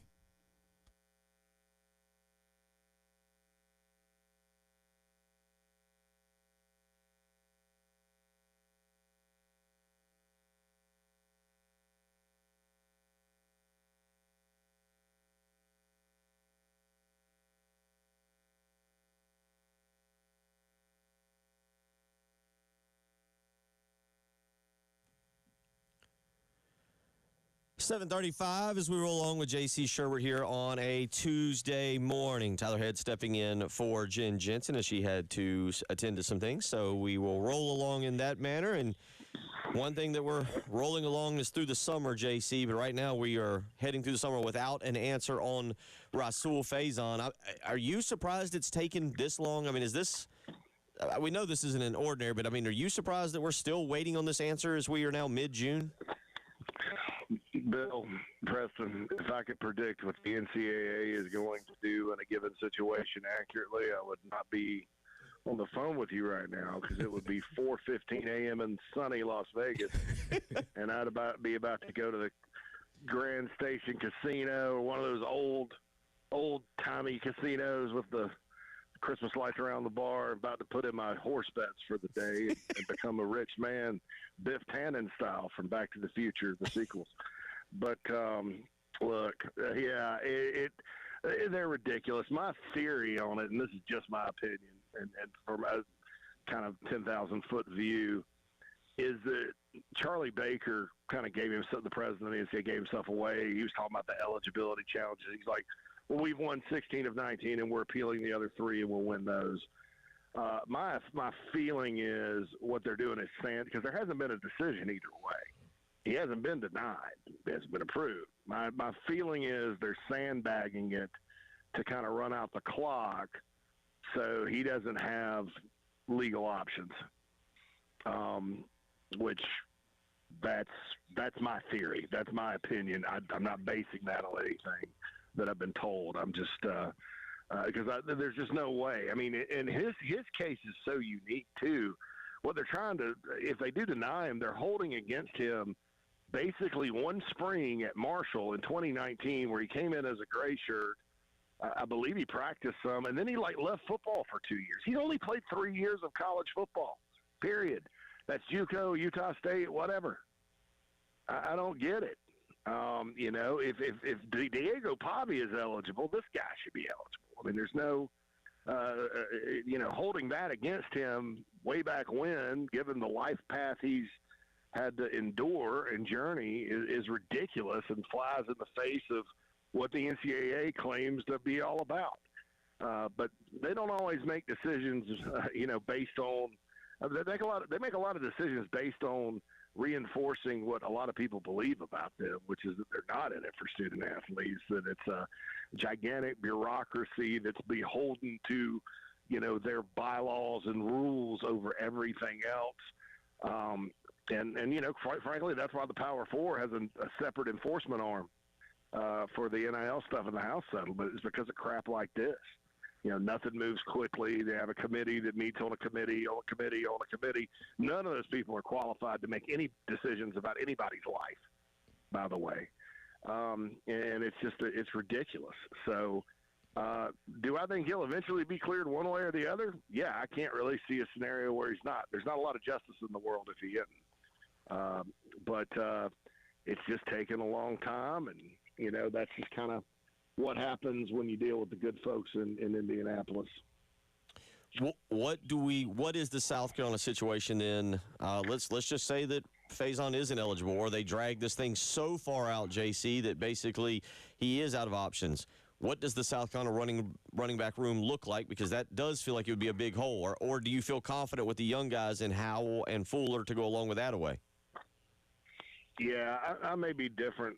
I have a different opinion than a lot of people on this. I mean, I think that, I kind of look out, and running backs been this way at Carolina. I mean, in 2020, that was not a good year. Let's just be clear on that, obviously, with the 2-8 record and all that. But everybody thought the season was over when Marshawn Lloyd blew out his knee as a true freshman because he was running back one at the time. And Kevin Harris ran for 1,200 yards. It's been the best individual season anybody's had for a while at running back. So there's always guys that step up. I'm more bullish on the rest of the room. I love Jawarn Howell. I think he's a big-time player and will be big-time in time. I thought Matthew Fuller is a different style of runner. I like him. He falls forward. He's physical. He took a step during spring. Attaway is very consistent. And then Isaiah Augustov led Colorado in rushing. He led a Power 4 team in rushing last year. Colorado, we know what the deal was there. Prime wasn't exactly wanting Pat Shurmur, their offensive coordinator, to run the ball a whole lot, and rightfully so, because then they won a lot of games. But yeah, he's got experience and didn't play behind a good offensive line at all. And has always been a player that a lot of folks have liked since high school. He's a 4-star guy. Went to Arkansas, was a promising player there, and then out to Boulder, and then finally to Carolina. So, do I know who's going to start if Faison's not eligible? No, I think they'll all battle it out. But I think there's some talent in that room. And they, with Augustov, it wasn't like oh crap, Faison's not going to be eligible, so let's just go get another starter or something. It's more of a situation where, good rule of thumb is to carry 5 scholarship backs. Because you're an injury or two away from it being really thin, as we all found out in 2023, because those guys do get banged up. So that was part of it. The quality of a player like that this late in the portal was another part of it. And then, of course, you'd be kind of foolish to sit there and think at this point, well, everything's just going to go smoothly and Faison will be fine. So it is kind of an insurance policy to ward against having to go into the season with 3, because that happened in 2023, and we all saw what happened. It was not ideal. 803-404-6100. We'll come back, wrap everything up. Some final thoughts with J.C. Sherbert here on a Tuesday morning. You're listening to the early game.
7:48 as we head toward wrapping things up here with JC Sherbert, thebigspur.com. And JC, and we do need to mention there's a wing eating contest taking place downtown this week. Preston Thorne, best wing eater you've ever seen in your life. I'm in the mix. Maybe OLI. Maybe I'm outside. I'm not outside the mix, but yeah, I've seen several fellas that can really. There was a time when, I don't know, you get 3 to 4 of us together. 100, 150 was. Oh my goodness.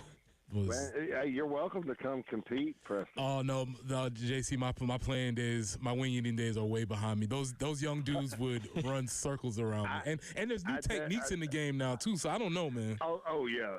Look, the best technique I've ever seen, and we've done this as the third year we've done this, was Vershawn Lee. In 2023, we had one in Columbia, one in Charleston. He won back to back, and he paces himself. Mm-hmm. And then just blows everybody away. And then last year, Ja'Kai Moore won it. So the Northern Virginia offensive line connection there was dominant. Gotcha. He's graduated, and Ja'Kai's in Chapel Hill now. So we will have a new champion this time around. But, yeah, it's a lot of fun. 4 to 8, it's a free event for all Gamecock fans. If you follow Cox by 90 on Twitter, or X, you've got an Evite. If you register to come beforehand, you get a free raffle ticket. So it'll be a lot of fun. Do we know? Do we have a list? I'll be there. Okay, all right. Do we have a list? Do we know who is participating? Do we have a roster just yet? We do not. I know that we've got all sports. We've got a lot of softball. Ashley Chastain Woodard will be there. Sean Elliott's confirmed to be there. Coaching-wise, Monty Lee. So I'm sure we'll have reps. I think some of your more popular football players will be there. You know, it's a family-friendly event. You bring your kids, have them sign things. You know, it'd be great to see you, Bill. I hadn't seen you since the first one. You know, I don't get down very often, buddy. So, but no, it's going to be an exciting time. I'm bringing the wife. Okay. It'll be good.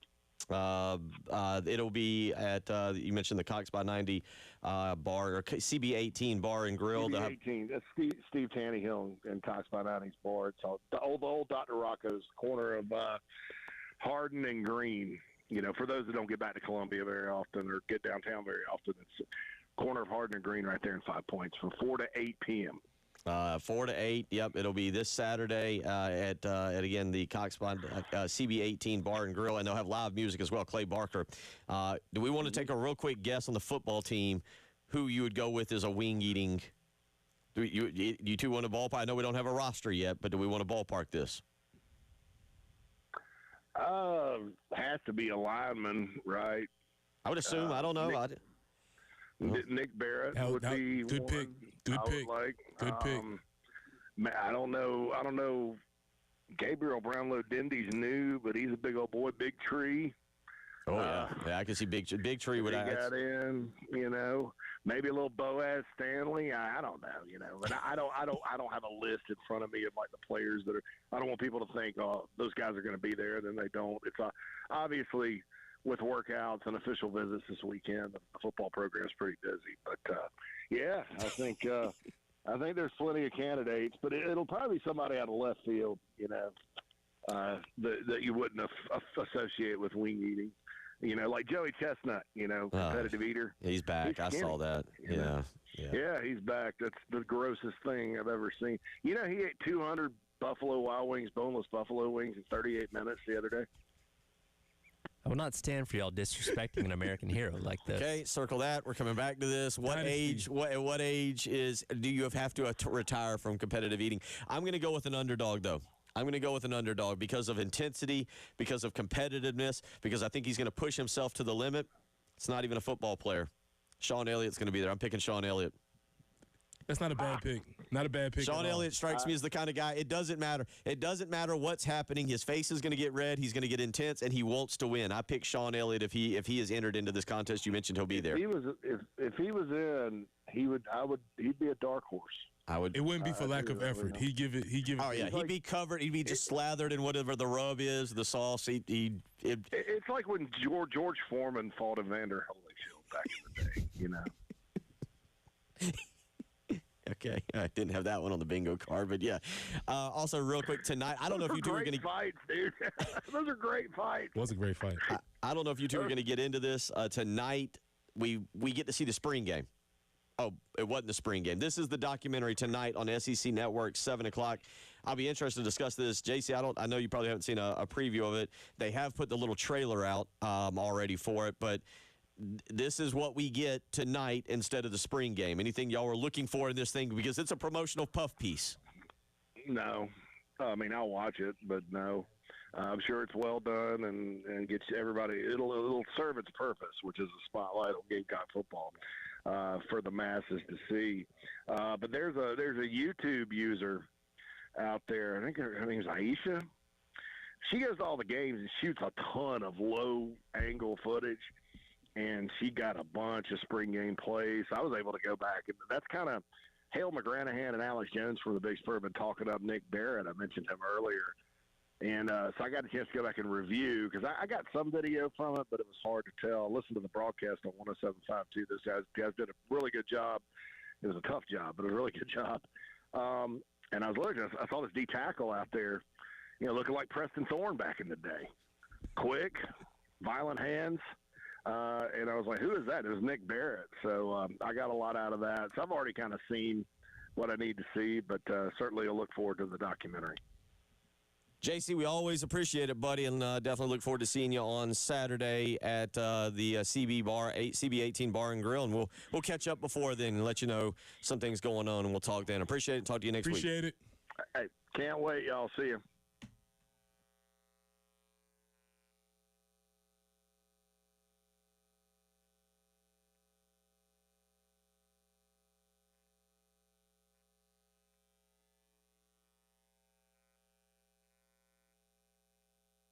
Bill Gunner for Love Chevrolet, I-26 in Harbison, between Lowe's and Frankie's Fun Park, where the season is continuing to roll on out at Love Chevrolet. The inventory overflowing, 14 acres of brand new Chevys to choose from. And right now, with Love Chevrolet's exclusive specials on Suburbans, Tahoes, Silverados, the entire lineup of award-winning Chevys, you need to visit today and find that next great car, truck, or SUV. So don't wait another day. Give Love Chevrolet a call, or go visit Love Chevrolet, stop by, and check out what they've got going on. Because at Love Chevrolet, obviously 14 acres of brand new Chevys, obviously won the $1,000 low price guarantee that you've heard me talk about, but I always like to talk about the sales staff. So friendly, so knowledgeable, so ready to help you, and that's the big thing. They know that it's a huge purchase. They know it can be a little stressful. You're picking out a new car. It's going to get the kids to school, to practices. It's going to get you to work.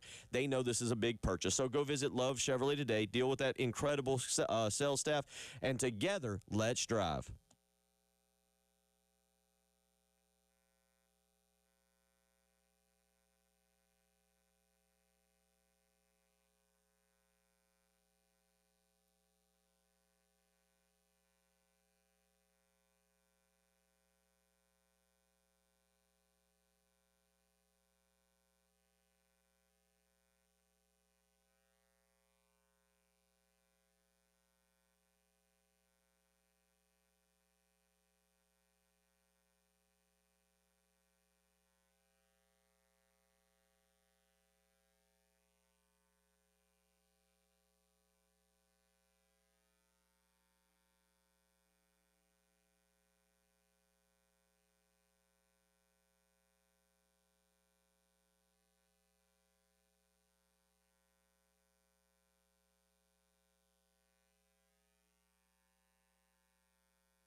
right, let's take another look at your traffic and weather for your drive-in on this Tuesday from Wetzel's Automotive Traffic Center. Do have business picking up a little bit out there on the roadways. Still with that accident out at Farrow Road and I-77, as well as some things happening within the city, as you've got an accident at Millwood Avenue right there at US 1 as well.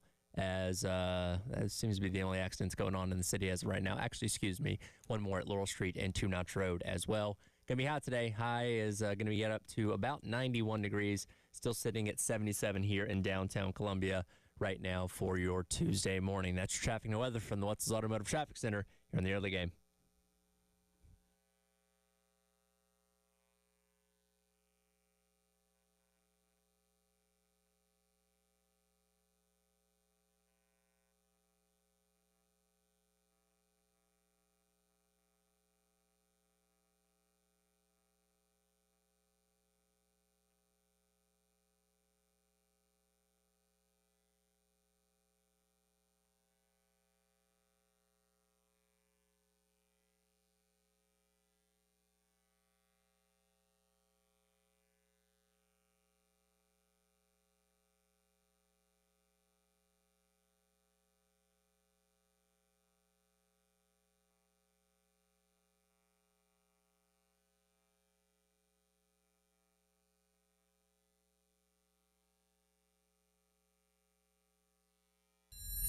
When stuff is hard to do, most people bail out. This needs to be a team filled with no excuses. It is one of the great settings in all of college football. This place is absolutely rocking. The best teams I've been around are the ones that are close and connected, and anytime we get a chance to compete, we want to. 3 of the past 4 years, South Carolina has exceeded expectations. We can be so much better on all 3 phases, man. Because they're going to cause a lot of problems for teams in this league. One of the most impressive performances I ever remember seeing. South Carolina back in front. There may not be a more dangerous team in the country than the Gamecocks. That is your spring game. Oh, wait, no, it's not your spring game. That is going to be the video that will air, the documentary tonight, whatever we want to call it. Not a documentary. The word documentary has been sullied, much like walk off. We need to bring our reins in on what a documentary actually is. This is not a documentary. This is an infomercial, and it's fine, but it's not a documentary. 7 p.m. tonight, SEC Network. We just mentioned this. You and I kind of cut up about this back around when we discovered that this was going to be. I think we did our voice on a cold day in Columbia. Mm-hmm. It is Luke Day who takes the players through their workout. Motivational speeches and everything. That'll be tonight. What are we looking for? We're looking for a lot of weight clanging practice. If you look at the video, there looks like a. I don't know if you saw it. I think Tyler, you probably just saw it. There's like a GoPro.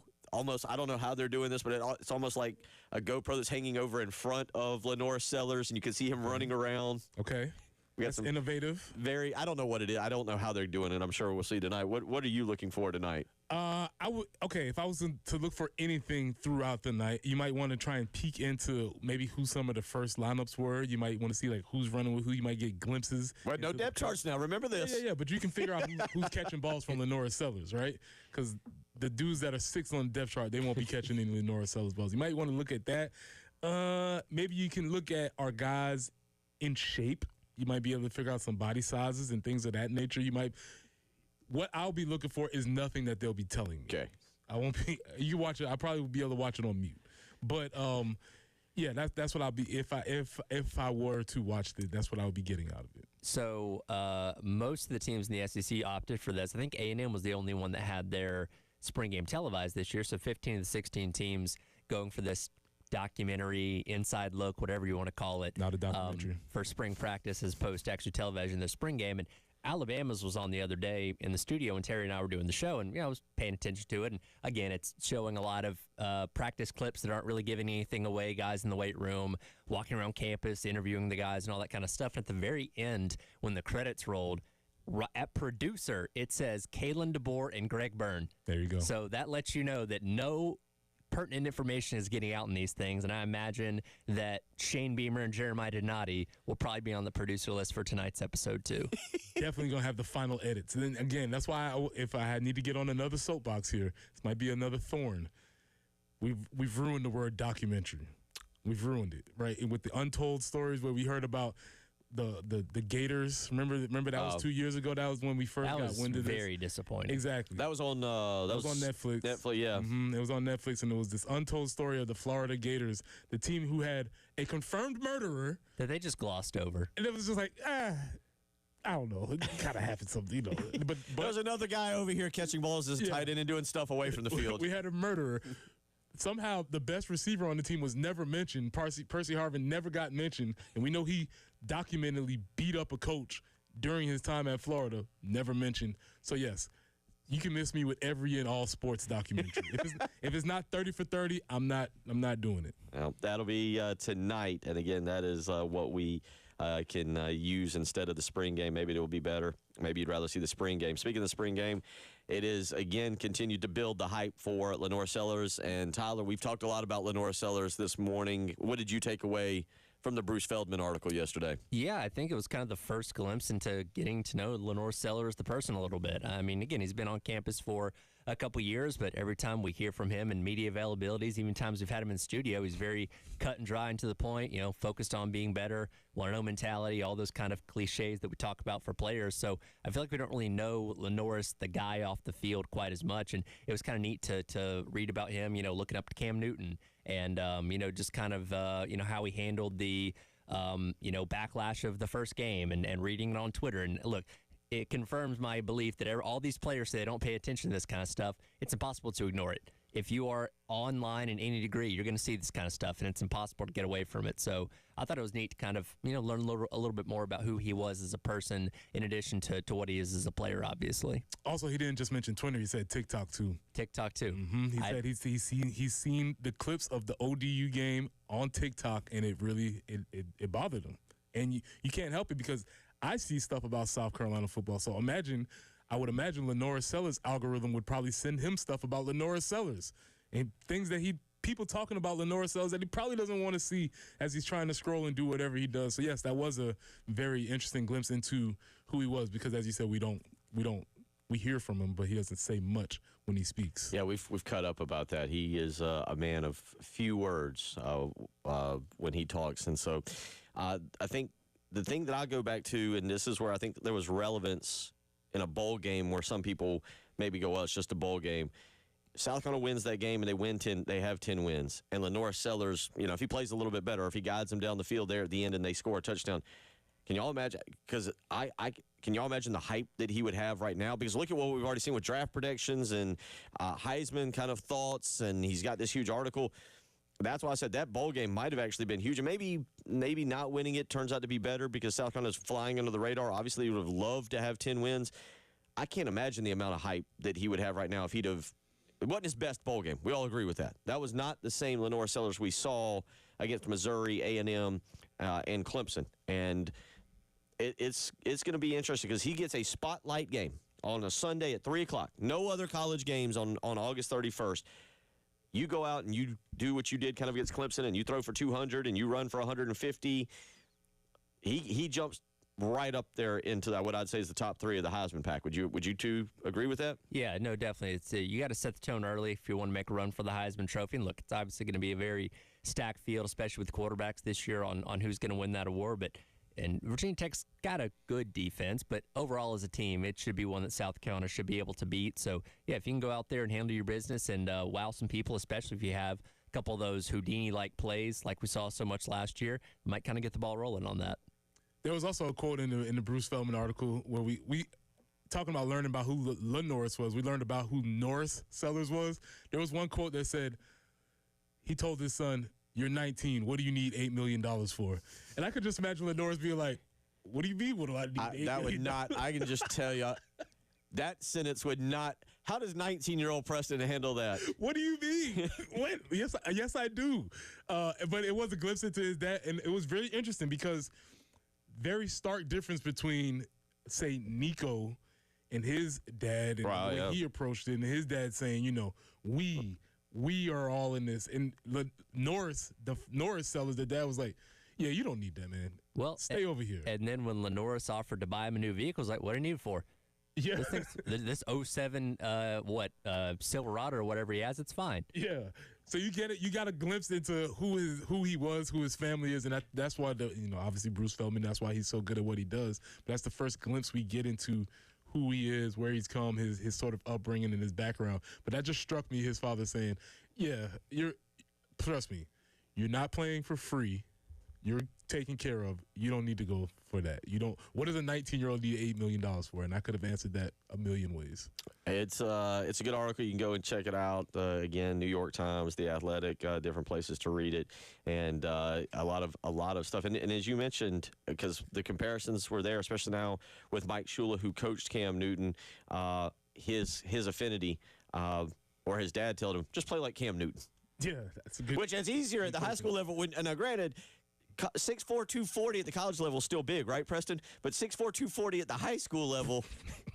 Yeah, it's ridiculous, man. There's no way you can tackle that. There's no way that guy's getting tackled. You probably got a 5'10", 185-pound linebacker somewhere out there that's all of a sudden sees him coming through the hole and goes, yeah, I'll go for his feet. Make a business decision, son. You got a long life ahead of you. 803-404-6100. Again, College World Series getting going here in about 3 hours. It'll be the completion of the LSU-UCLA game. That one's 5-3 LSU right now. Then at 2 o'clock today, Oregon-Louisville. And tonight, Arkansas, fresh off of a 19-strikeout, no-hit performance from Gage Woods, back on to take either LSU or UCLA on in an elimination game. So we've got that going for you as well. And NBA playoffs last night. Did the Thunder wrap it up? Was that it?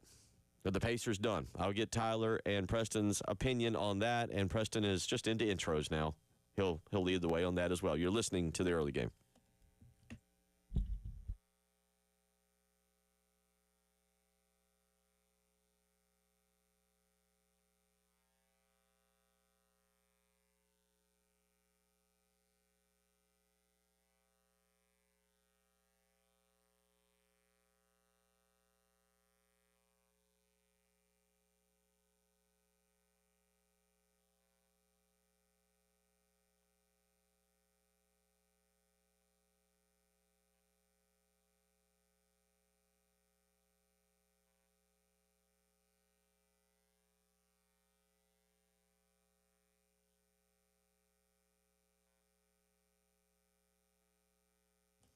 Bill Gunner for Mid-State Roofing, where they have been the proven leader for 30 years in the roofing and waterproofing industry. And the reason they do that is because of customer service. That's right.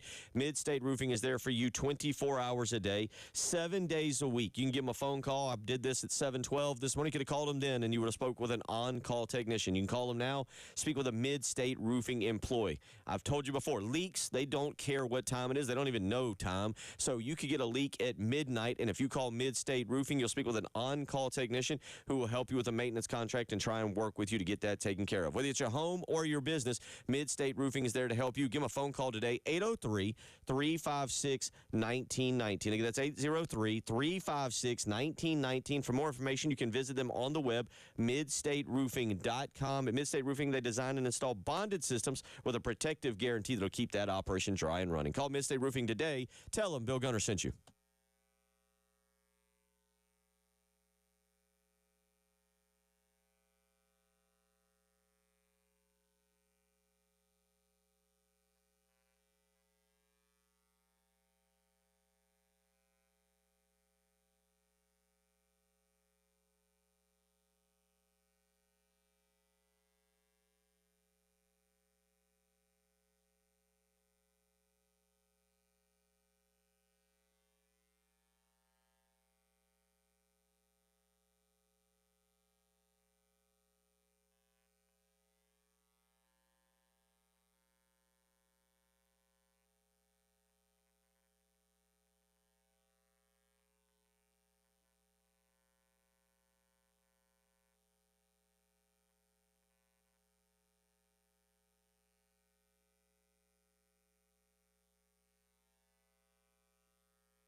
And well, another look at your traffic and weather from the Wetzel's Automotive Traffic Center on your drive in for this Tuesday morning. Business picking up on the roadways a little bit.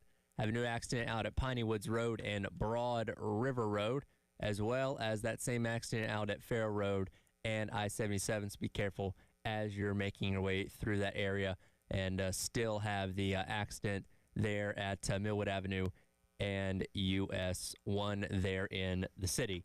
Again, it's going to be real hot today. High's going to be right around 90 degrees. Heat index going to make it feel closer to 100. So sitting at 77 degrees right now here in downtown Columbia. High tomorrow also going to be 91 with plenty of sunshine as well. It's your traffic and weather from the Wetzel's Automotive Traffic Center here on the Early Game.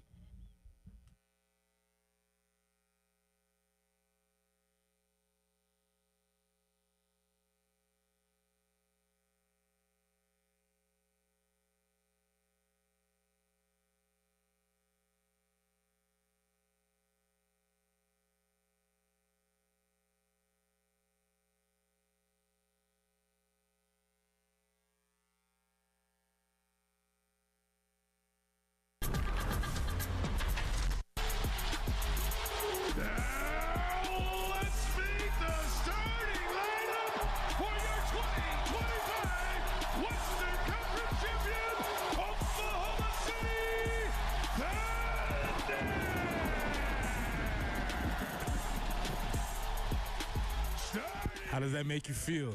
It makes you feel like something's happening. There's an intro. There's an announcer. He's putting gravitas on the game.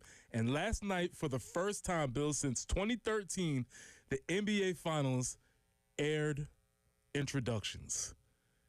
The first time since 2013, 12 years, we've gone without this key component of how we film games and how we make the games mean something. Last night, they aired the introductions. Obviously, that was the OKC is a big part of the games. One of the things you just said last break, you said NBA playoffs. It's not the playoffs. It's the finals. Very good point. And the NBA has not done a great job of making us understand that this is finals. And one of the things that they've always done when we talk about the iconic Chicago Bulls, can you hear the music? Of course you do. Dun, dun, dun, dun, dun, dun, dun, dun. You hear the music. You hear them say, and 6'6" from North Carolina. You hear it all. I can hear them say, I can hear the Knicks. Number 33, Patrick Ewing. Introductions are a part of the game. And for the first time since 2013, they filmed it. And it makes it feel like this is an event. It makes it feel like this is happening. Because, as I've told you all, you're witnessing the beginning of something. Something is happening. This OKC team is young, they are very good, and they are going to be around for a long time. So if you don't, as Ric Flair used to say, you may not like it, but you better learn to love it, because this is going to happen for a while. I don't know if you're right on that, and I'll tell you why. Because of two things you just said. They're young. Mm-hmm. They're about to win a championship. Mm-hmm. There's a lot of players going to go, I've won a championship, and they're going to look around and go, now I want the money. Mm-hmm. OKC's going to be able to pay for, kind of like Boston. Look at Boston. Boston kept Tatum and kept Brown and has paid them, and they've got some nice pieces around them. And who knows? Maybe they shouldn't have blown that series to the Knicks or whatever. But they've got nice pieces around. But I agree with you. The Thunder built a great collection of players. But some of these contracts are going to start coming to a conclusion here. And what's going to happen is they're going to win. In my opinion, they're going to win a championship and go, got the championship.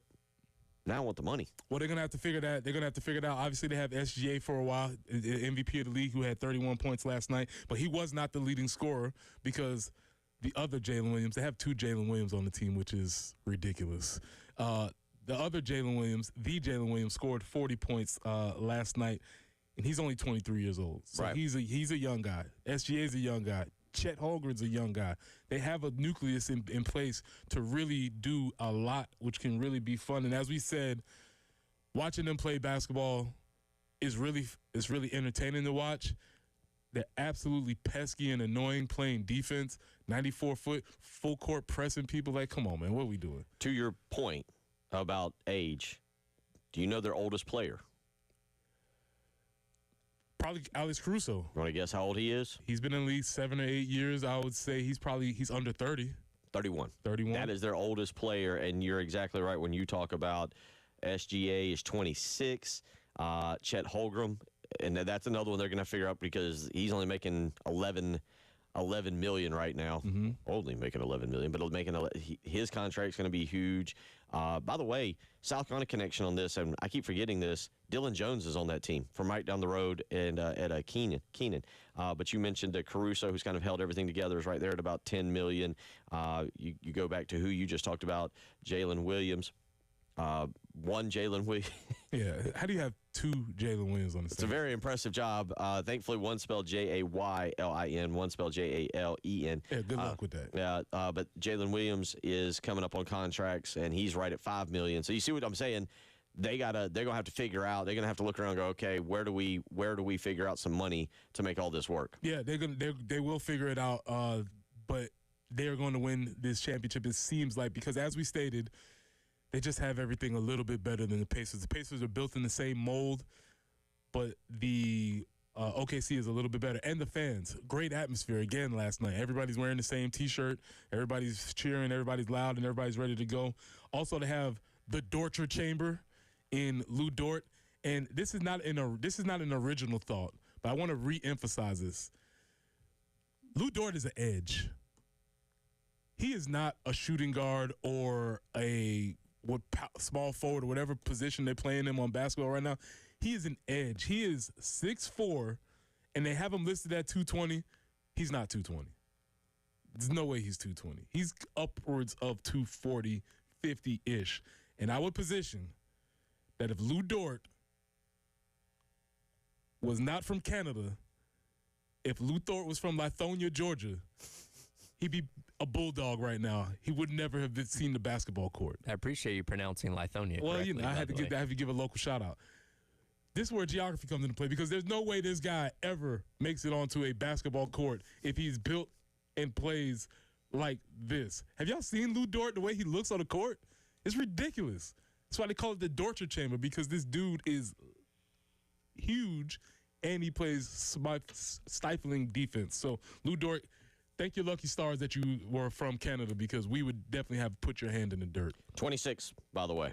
Yeah. 26 years old. And again, his contract a little bit better. I think they just re-signed him. He's at $16.5 million. So you've got him, I think, locked up. Chet Holmgren and Jalen Williams are the two. But if you get those two, who knows? If Lou Dort was walking around, the coach would be like, no, son. You two-a-days over here. I know you want to run open run over here. You're going to put your hand in the dirt and play defense. Is this where you think Herm Edwards was looking at him at Arizona State like, Yeah. You sure you don't want to come on over here? Yeah. You look like a good. You said hand in dirt, 6'4", 220. Hey, kind of like no. We got a spot for you for sure. Yeah, 803-404-6100.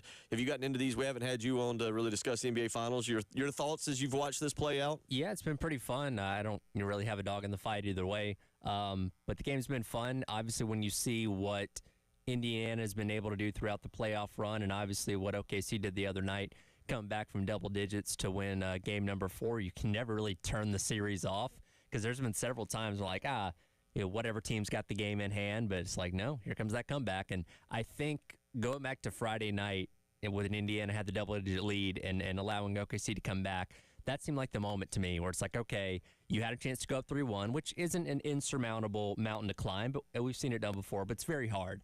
That was your chance to really step on Oklahoma City's throat, and they didn't do it. Now, I feel like that's where the series really turns. OKC wins last night. Could very likely win game number 6. Maybe it pushes to a game number 7, but I feel like this is OKC's now. Yeah, I agree with that. And I think the thing that's lingering in the background is that everybody kind of knows that OKC is a better team. And so when they didn't take advantage of that opportunity, that stings a little bit more. Yeah. Make sure. Yeah, Thursday night, the 19th, and then we'll be out at Liberty on the Lake the next day to talk about it for the Lake Murray Power Boat Run. OKC right now -4.5 in that game, but it'll be back in Indiana. It'll be back in Indiana, and that crowd, the key there is if you can get Halliburton healthy. Struggling last night with tightness in his calf. If he's healthy, I'll take OKC, but by the slimmest of margins. It'll be, I think, Indiana. I think it's a good game. I always wonder when you're young like this, by the way, both of you, you shouldn't have this attitude, but are you like, well, we're better than them. We can go back to OKC and close it out with our fans. It's the wrong mentality, and you shouldn't have that mentality, but it's almost like Because you got to think, your NBA Finals guy, your guy that you're like, hey, Mr. Finals, is Alex Caruso. Yeah. And he's 31. Yeah, I guess if you've never been in the situation before, you have that maybe false sense of confidence that nothing's impossible. The flip side of that is that you can't fake desperate. And so it's very difficult to take a team out on their home court when they know they're playing for their lives. So obviously the Pacers will be giving their best effort. And it's not probably conscious in your mind, but you do sort of feel like we have another opportunity to do this. 803-404-6100. It almost makes you wonder what happened in game one. With a sense of entitlement that they knew that they were just going to win that game, and then lo and behold, you blow a 15-point lead. So we'll see how it kind of all plays out, but that'll be Thursday night in Indiana, 8:30. And again, just a reminder, we'll be off air on Thursday, but we'll be back Friday from Liberty on the Lake for the Lake Murray Power Boat Run with our good buddy Brett Lasso and Allie and everybody. We'll catch up then. 803-404-6100, how you can weigh in. We'll come back. We'll get Tyler's thoughts, too, on the College World Series from yesterday. Let's just ask you, don't answer yet. Was it a no-hitter? I don't know if you've been listening to the program. I can't speak what you were doing on the way. You might have been like, I'm not listening to these two goofballs. I'll listen to I always listen to you guys on the way in every morning. Okay. Well, we'll get your take on that. Thank you. Yes, we will get your take on that as well. You're listening to Bill Gunner, Preston Thorne, Tyler Head. It is the early game.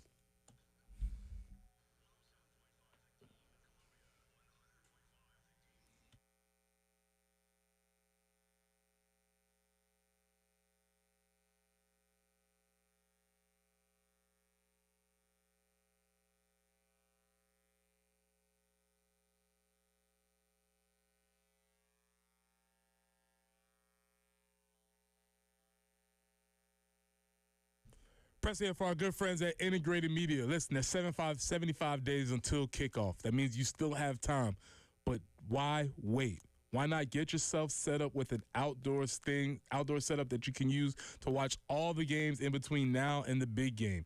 You can get Samsung Terrace TVs that are waterproof, Sonos outdoor speakers for TV and music, or Wi-Fi that works indoors and outdoors, so you can have all your devices outdoors with you. You can have your tablet, your phone, your computer, your screen, all of them set up running on the same Wi-Fi, so you can be watching multiple screens at once. Or if you have all the devices, you can control all of them from just one remote. So from home theater setup to adjusting your thermostat or monitoring your security systems from your cell phone, Integrated Media is the company that you need to call. Call Nathan and Michael at 803-948-8327. That's 803-948-8327. Or reach them online at integratedmediainc.com. That's online at integratedmediainc.com.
All right, time for another look at your traffic and weather from the Wetzel's Automotive Traffic Center on your Tuesday morning here on the game. Still got some of the same accidents out there. One at Pioneer Woods Road and Broad River Road. Still have the accident as well out at Farrer Road and I-77. In the city, had the accident at Millwood Avenue and Forest Drive, and then a new one popping up here at I-20 westbound at exit 76B. That is right there at Alpine Road. Weather as of right now, going to be a hot one today. 79 degrees currently here in downtown Columbia. High going to get right around 90 degrees. Heat index going to feel closer to 100. Same situation for tomorrow with a high of 92. That's your traffic and weather from the Wetzel's Automotive Traffic Center on the early game.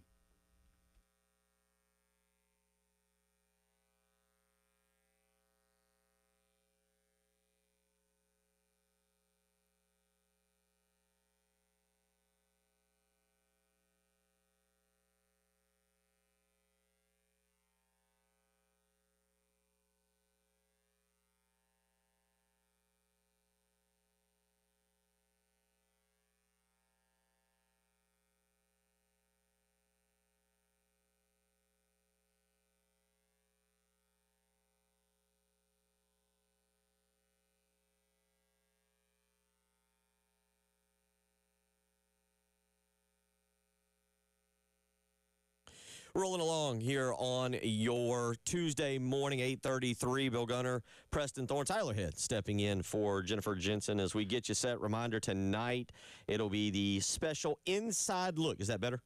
Not documentary. Special inside look. Is this a true inside look for South Carolina football on the SEC Network, 7 o'clock? It'll be the special, heavily filtered, dramatically edited, very cautionary peek into the Gamecock football. There you go. But not a documentary, and please don't use that word. No, you're right. It's not a documentary. It's a good point. But, yeah, tonight you can definitely check that out on the SEC Network, 7 o'clock. Now, that, you can watch 30. It's only a 30-minute show. So what? Now you factor in commercials. That's 22 minutes of, what did you just describe? Fluff. Yeah. Preston's not here for any of this game stuff here. I feel like watch it tonight and see if at any point, if you are looking at this from the view as an opposing coach, is there anything good idea. you can glean from this that's going to help you when you play South Carolina as opposed to watching the film of the spring game? We don't want to put it on tape. Yeah, keep everything. Because like watching the Alabama one, like they'll show clips of practice, like, all right, you take the snap, everybody goes in motion, and then it cuts off and goes to something else. You're not even seeing the play itself develop. Or you might see somebody catching a ball at the end of a route, but you don't see what gets them to that point. So, like, the nothing here is being given away. Here's what I'd like. I'd like one coach out there to do that. This is probably what it's going to be moving forward, right? Is this what we kind of think for the SEC Network and everything moving forward? One coach, because clearly, as you said, I would imagine when it says producers, Justin King may actually be the producer. Good chance. Co-producer, like you said, Shane Beamer and Jeremiah Donati. I'd like them to do a document. Gamecocks trying new quarterback, Josiah Thompson. Show him dropping back, and new wide receiver, Gabriel Brownlow Dindy. Load out at wide receiver. You know, just go complete, almost like a mockumentary. I could see Ole Miss and Kiffin doing that, just completely not taking it seriously and trying to mess with people. Like, I think that'd be funny if somebody did that. That's what I'm saying. Like, if you're going to, you can show the clips of the weight room, and you can do the small stuff, but then when you go to the practice clips, I want to be like, and Shane Beamer showcasing his new, 4-man offensive front with 6 running backs and a quarterback. Just go. And every interview is like in a serious tone talking about these things. Yeah. We love Josiah Thompson. Think he's going to be a really great quarterback. And we like the height he brings. The height he brings. Yeah, just like be completely serious with it. That'd be phenomenal. Take your 5 shortest players and put it. This is our new offensive line. And with Josiah Thompson at 6'7", 300, we feel confident he's going to be able to see over the line to the open receiver. I'm with you. You want to do the little stuff in the indoor facility and the bonding and out to Fort Jackson. All that. Do that. That's great. Oh yeah, that's guaranteed to be on. That's a guarantee. Book it. There will be some Army crawling. There will be some Fort Jackson. There will be guaranteed. Just have Sean Elliott like yelling at a water bottle guy. No, there's definitely going to be Sean Elliott being a maniac at some point in this thing, right? Okay, Sean, maniac coach. You were walking in. No, you were here for the end of the JC segment. You agree with us on the Sean? Yeah, I think you did. Yeah. Yeah, Sean Elliott, underdog. If he participates in the wing eating on Saturday, I could see that. Yeah, that checks out. Yeah. So all right, 803-404-6100. Again, that is tonight, 7 o'clock, SEC Network. You can check that out. Also tonight, 7 o'clock, Arkansas back on the baseball diamond, fresh off of a no-hitter and an incredible performance by Gage Woods over Murray State yesterday. So, Tyler, we got to the bottom of this. I don't know if you were tuned in when we did, but we got a phone call from Ernest in the very first hour that said, was that a no-hitter? Nobody got any hits, so checks out to me. Now, again, there's a difference between a no-hitter and a perfect game, which is what he was upset about. I shouldn't hit the guy. And so he hit one guy, and then they overturned the one guy that leaned into it in the ninth inning, so that counted as a strikeout as well.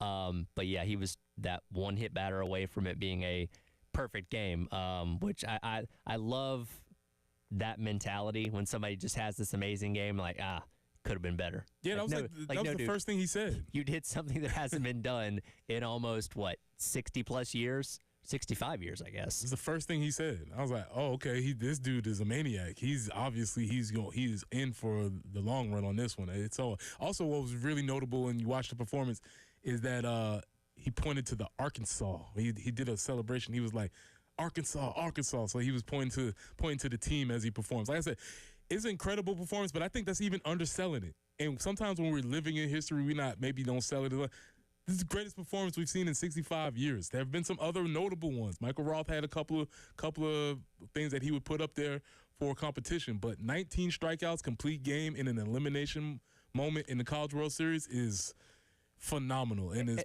historical. And it's one of those things like, again, I'm watching that game without a dog in the fight. Sure, I like the Murray State story and would have, if they were winning the game, would have wanted to see them win. But when you're witnessing something like that, especially no-hitters as hard as they are to do, I think you're always cheering for the guy, right? Like, hey, close it out. Let's see you do this thing. So, again, regardless of how you feel about Arkansas, it's neat to see somebody go out there and have that kind of performance on the biggest stage in sport. There's one other thing to this, and I'm trying to go back and get the actual stat because I saw it earlier. 119 pitches. There was a day and age where 119 pitches, you're like, yeah, that's solid. You don't see that anymore, and especially for a kid. I mean, we know how coaches are. For a young man here in Gage Woods, who is a top 20 Major League Baseball draft prospect. I believe they showed it up here. I think ESPN is projecting. I think it's Jeff Passan who's doing it as 17th in the upcoming draft. I forget what team I saw it to. Boy, I hope it was not the Rockies for that young man. If so, he really better make the most of this championship run because it could be a long few years for him. But 119 pitches, whereas most time you'd see him say, all right, let's pull him out in the 8th or let's pull him out in the 9th and go to our reliever. But also the need to save pitchers for this probably played into that. It's one of those things that if he were to give up a hit in like the 8th inning, okay, you pull him because no hit bid's gone, starting to lose stuff a little bit. But you let him go as long as he can. And again, if he was getting up to like 140 pitches, yeah, that's a little bit ridiculous. He was right there on the line at 119. But, hey, you got a no-hitter going, let him ride as long as he can. Yeah, and the coach from Arkansas gave his methodology for how he figured out he was going to leave him in. He said, I used my eyes. So he didn't use any analytic charts or anything like that. He just looked at them, said he could go, and he used his eyes and he left them in. And by the way, Gage's last pitch, 98 miles per hour. So he was juicing. He was ready to go. That's impressive. Yeah. It's 2 miles away from Shohei Ohtani's top pitch last night. Equally impressive. 803-404-6100. Again, coming up today, 11 o'clock, UCLA and LSU will resume play out there in the 4th inning, 5-3 LSU. 2 o'clock today, elimination game, Louisville and Oregon State. Anybody want, do we care? Do we care? Does it matter? Or is Coastal just so good it's whomever, bring them on? Well, I'm cheering for Coastal. I'm not saying that I don't care as if I'm dismissing it, but like Tyler was saying, I don't have any rooting interest for either team. So I'm looking forward to seeing a good game. I think Louisville's a scrappy team. They put up 6 runs in the 8th inning the other day to eliminate Arizona. So that was kind of crazy. They're capable of kind of exploding at any point. Arizona came unglued in that game, they too. Did. That was a meltdown. I mean, just absolute meltdown. That'll be at 2 o'clock today. Again, winner of that game will play Coastal tomorrow at 2 o'clock. So be prepared for that. Coastal back on there tomorrow at 2 o'clock per ESPN. And then tonight, let me ask Tyler real quick. I said this to Preston. Even though they're in the winner's bracket, did LSU or UCLA, because of this rain, kind of get the shaft on this? Because now the team it felt like you were in a good spot is now going to have to play a doubleheader today. Yeah, it's a tough situation. Also, given the fact that it's a doubleheader with such a gap between it, because we see plenty of times, you play a doubleheader with a 45 minutes to an hour between it, but you play for 2 hours today, and then you have another 6-ish hour layoff before you play your elimination game coming up tonight. Like, that's tough ask for whoever's going to be on the wrong end of that. 803-404-6100. We'll come back. Have you been doing your wrestling? I understand Yes. we got a wrestling segment. I have. Yes, Preston told me he wanted to get this rolling on Tuesdays. Yeah, he got so excited, he body slammed me. My back still isn't right. We'll let you break it all down here. You guys are in the same weight class. We are or we're not. A few more meals of Chinese food. I'll be right there next to him. 803-404-6100. You're listening to the early game.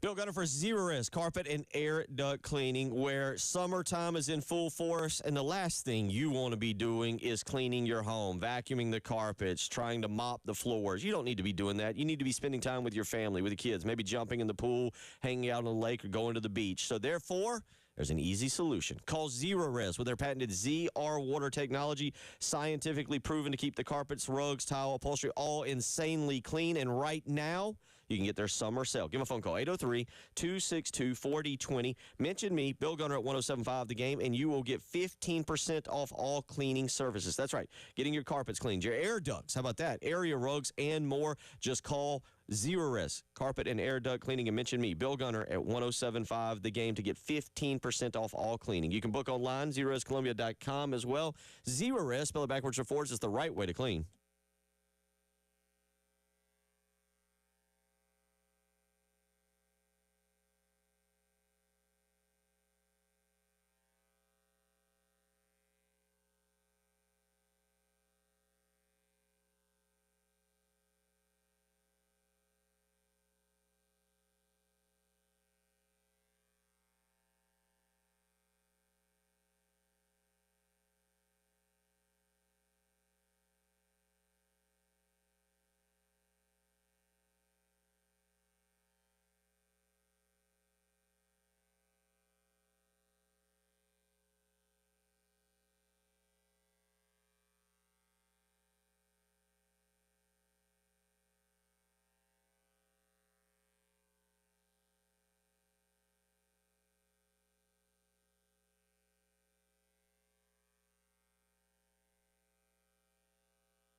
All right, Preston, what are we calling this?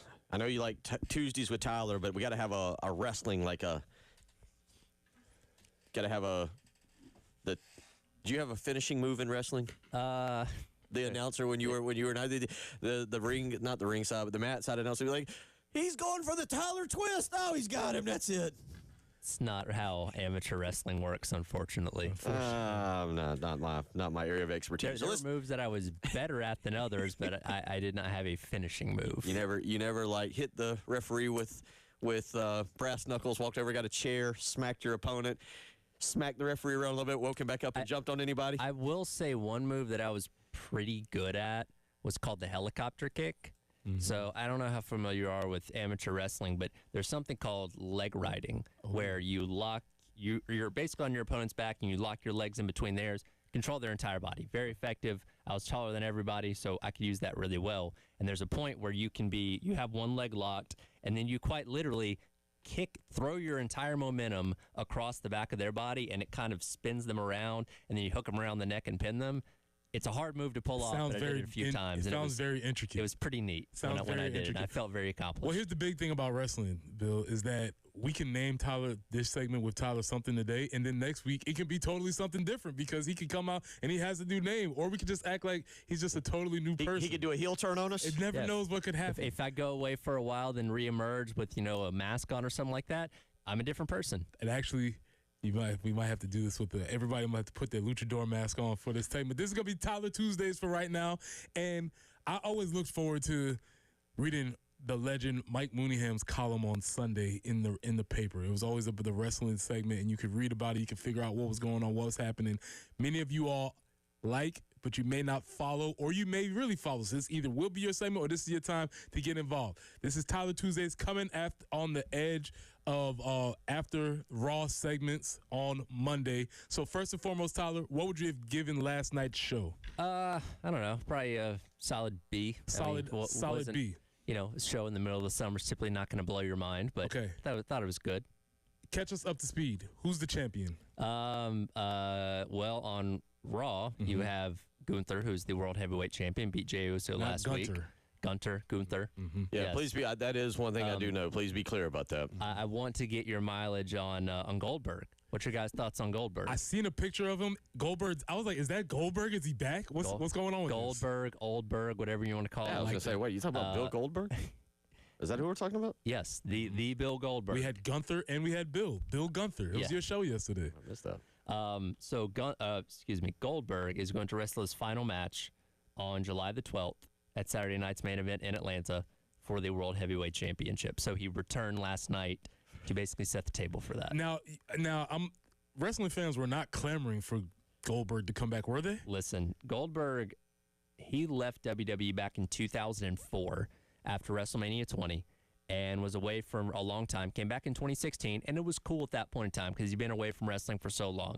He has reappeared so many times in the past 10 years, people are kind of sick of it.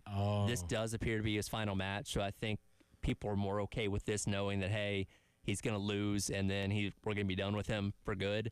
But yes, he's reemerged and stepped on a lot of things that are happening for younger talent in the past 10 years that I think people are kind of sick of. This is very inside the ring right here, but Bret Hart's not happy about this, is he? Bret Hart hates Bill Goldberg with every bit of his And this soul. isn't a wrestling thing. This is legitimately like... Well, Goldberg ended his career. He kicked him in the head because, according to Bret Hart, Bill Goldberg does not understand the nuances of wrestling and that it is a choreographed performance more than an actual fight. And he kicked him in the head, gave him a concussion, which led to Bret Hart having a stroke years later. Lord. Yeah, so Bret Hart does not like Bill Goldberg at all. Understandable. He despises him. He calls him. I wouldn't like being kicked in the head. Yeah, he mentions that at every chance that he gets, he mentions that he's not a fan and of the fact that guy. he emphasized Bill Goldberg. He will not call him just Goldberg. It is Bill Goldberg. So who is he, by the way? Is he wrestling John Cena for the championship? No, it's Gunther. Did Gunther beat Cena? No, there's two championships. There's a WWE and a World Heavyweight Championship. That's why we have to have the segment. That's why we got to catch up. Who's John Cena supposed to wrestle against next? CM Punk at Night of Champions at the end of the month in Saudi Arabia. Is Night of Champions a premium event? A premium live event, yes. Premium live on event. Peacock? Or? On Peacock, yes. Oh, I have Peacock. It'll be one of the two events they do every year in Saudi Arabia. Great. That in and of itself is its own deal. I'm sure there's a lot of implications with that, but they can go play some live golf with them. They link up with them. Sure. Well, they get paid a buttload of money to go out there twice a year. That could definitely happen. All right, Tyler, that's a good start for our Tyler Tuesdays. We are up to speed. We know who Gunther is. We know Bill Goldberg's back. Gunther. We know who Not Gunther. Bill Gunther. Goldberg, 58 years old. What are we doing? Like I said, I got a thorn. Oldberg, I like it. That was good. All right. Prepare accordingly next Tuesday for Tyler Tuesdays. We'll see if he's still the good guy or if he's done a heel turn on us and the bad guy. Tyler, always appreciate you being with us. Appreciate it. Preston, we're back tomorrow. We'll talk to y'all tomorrow. Have a good day.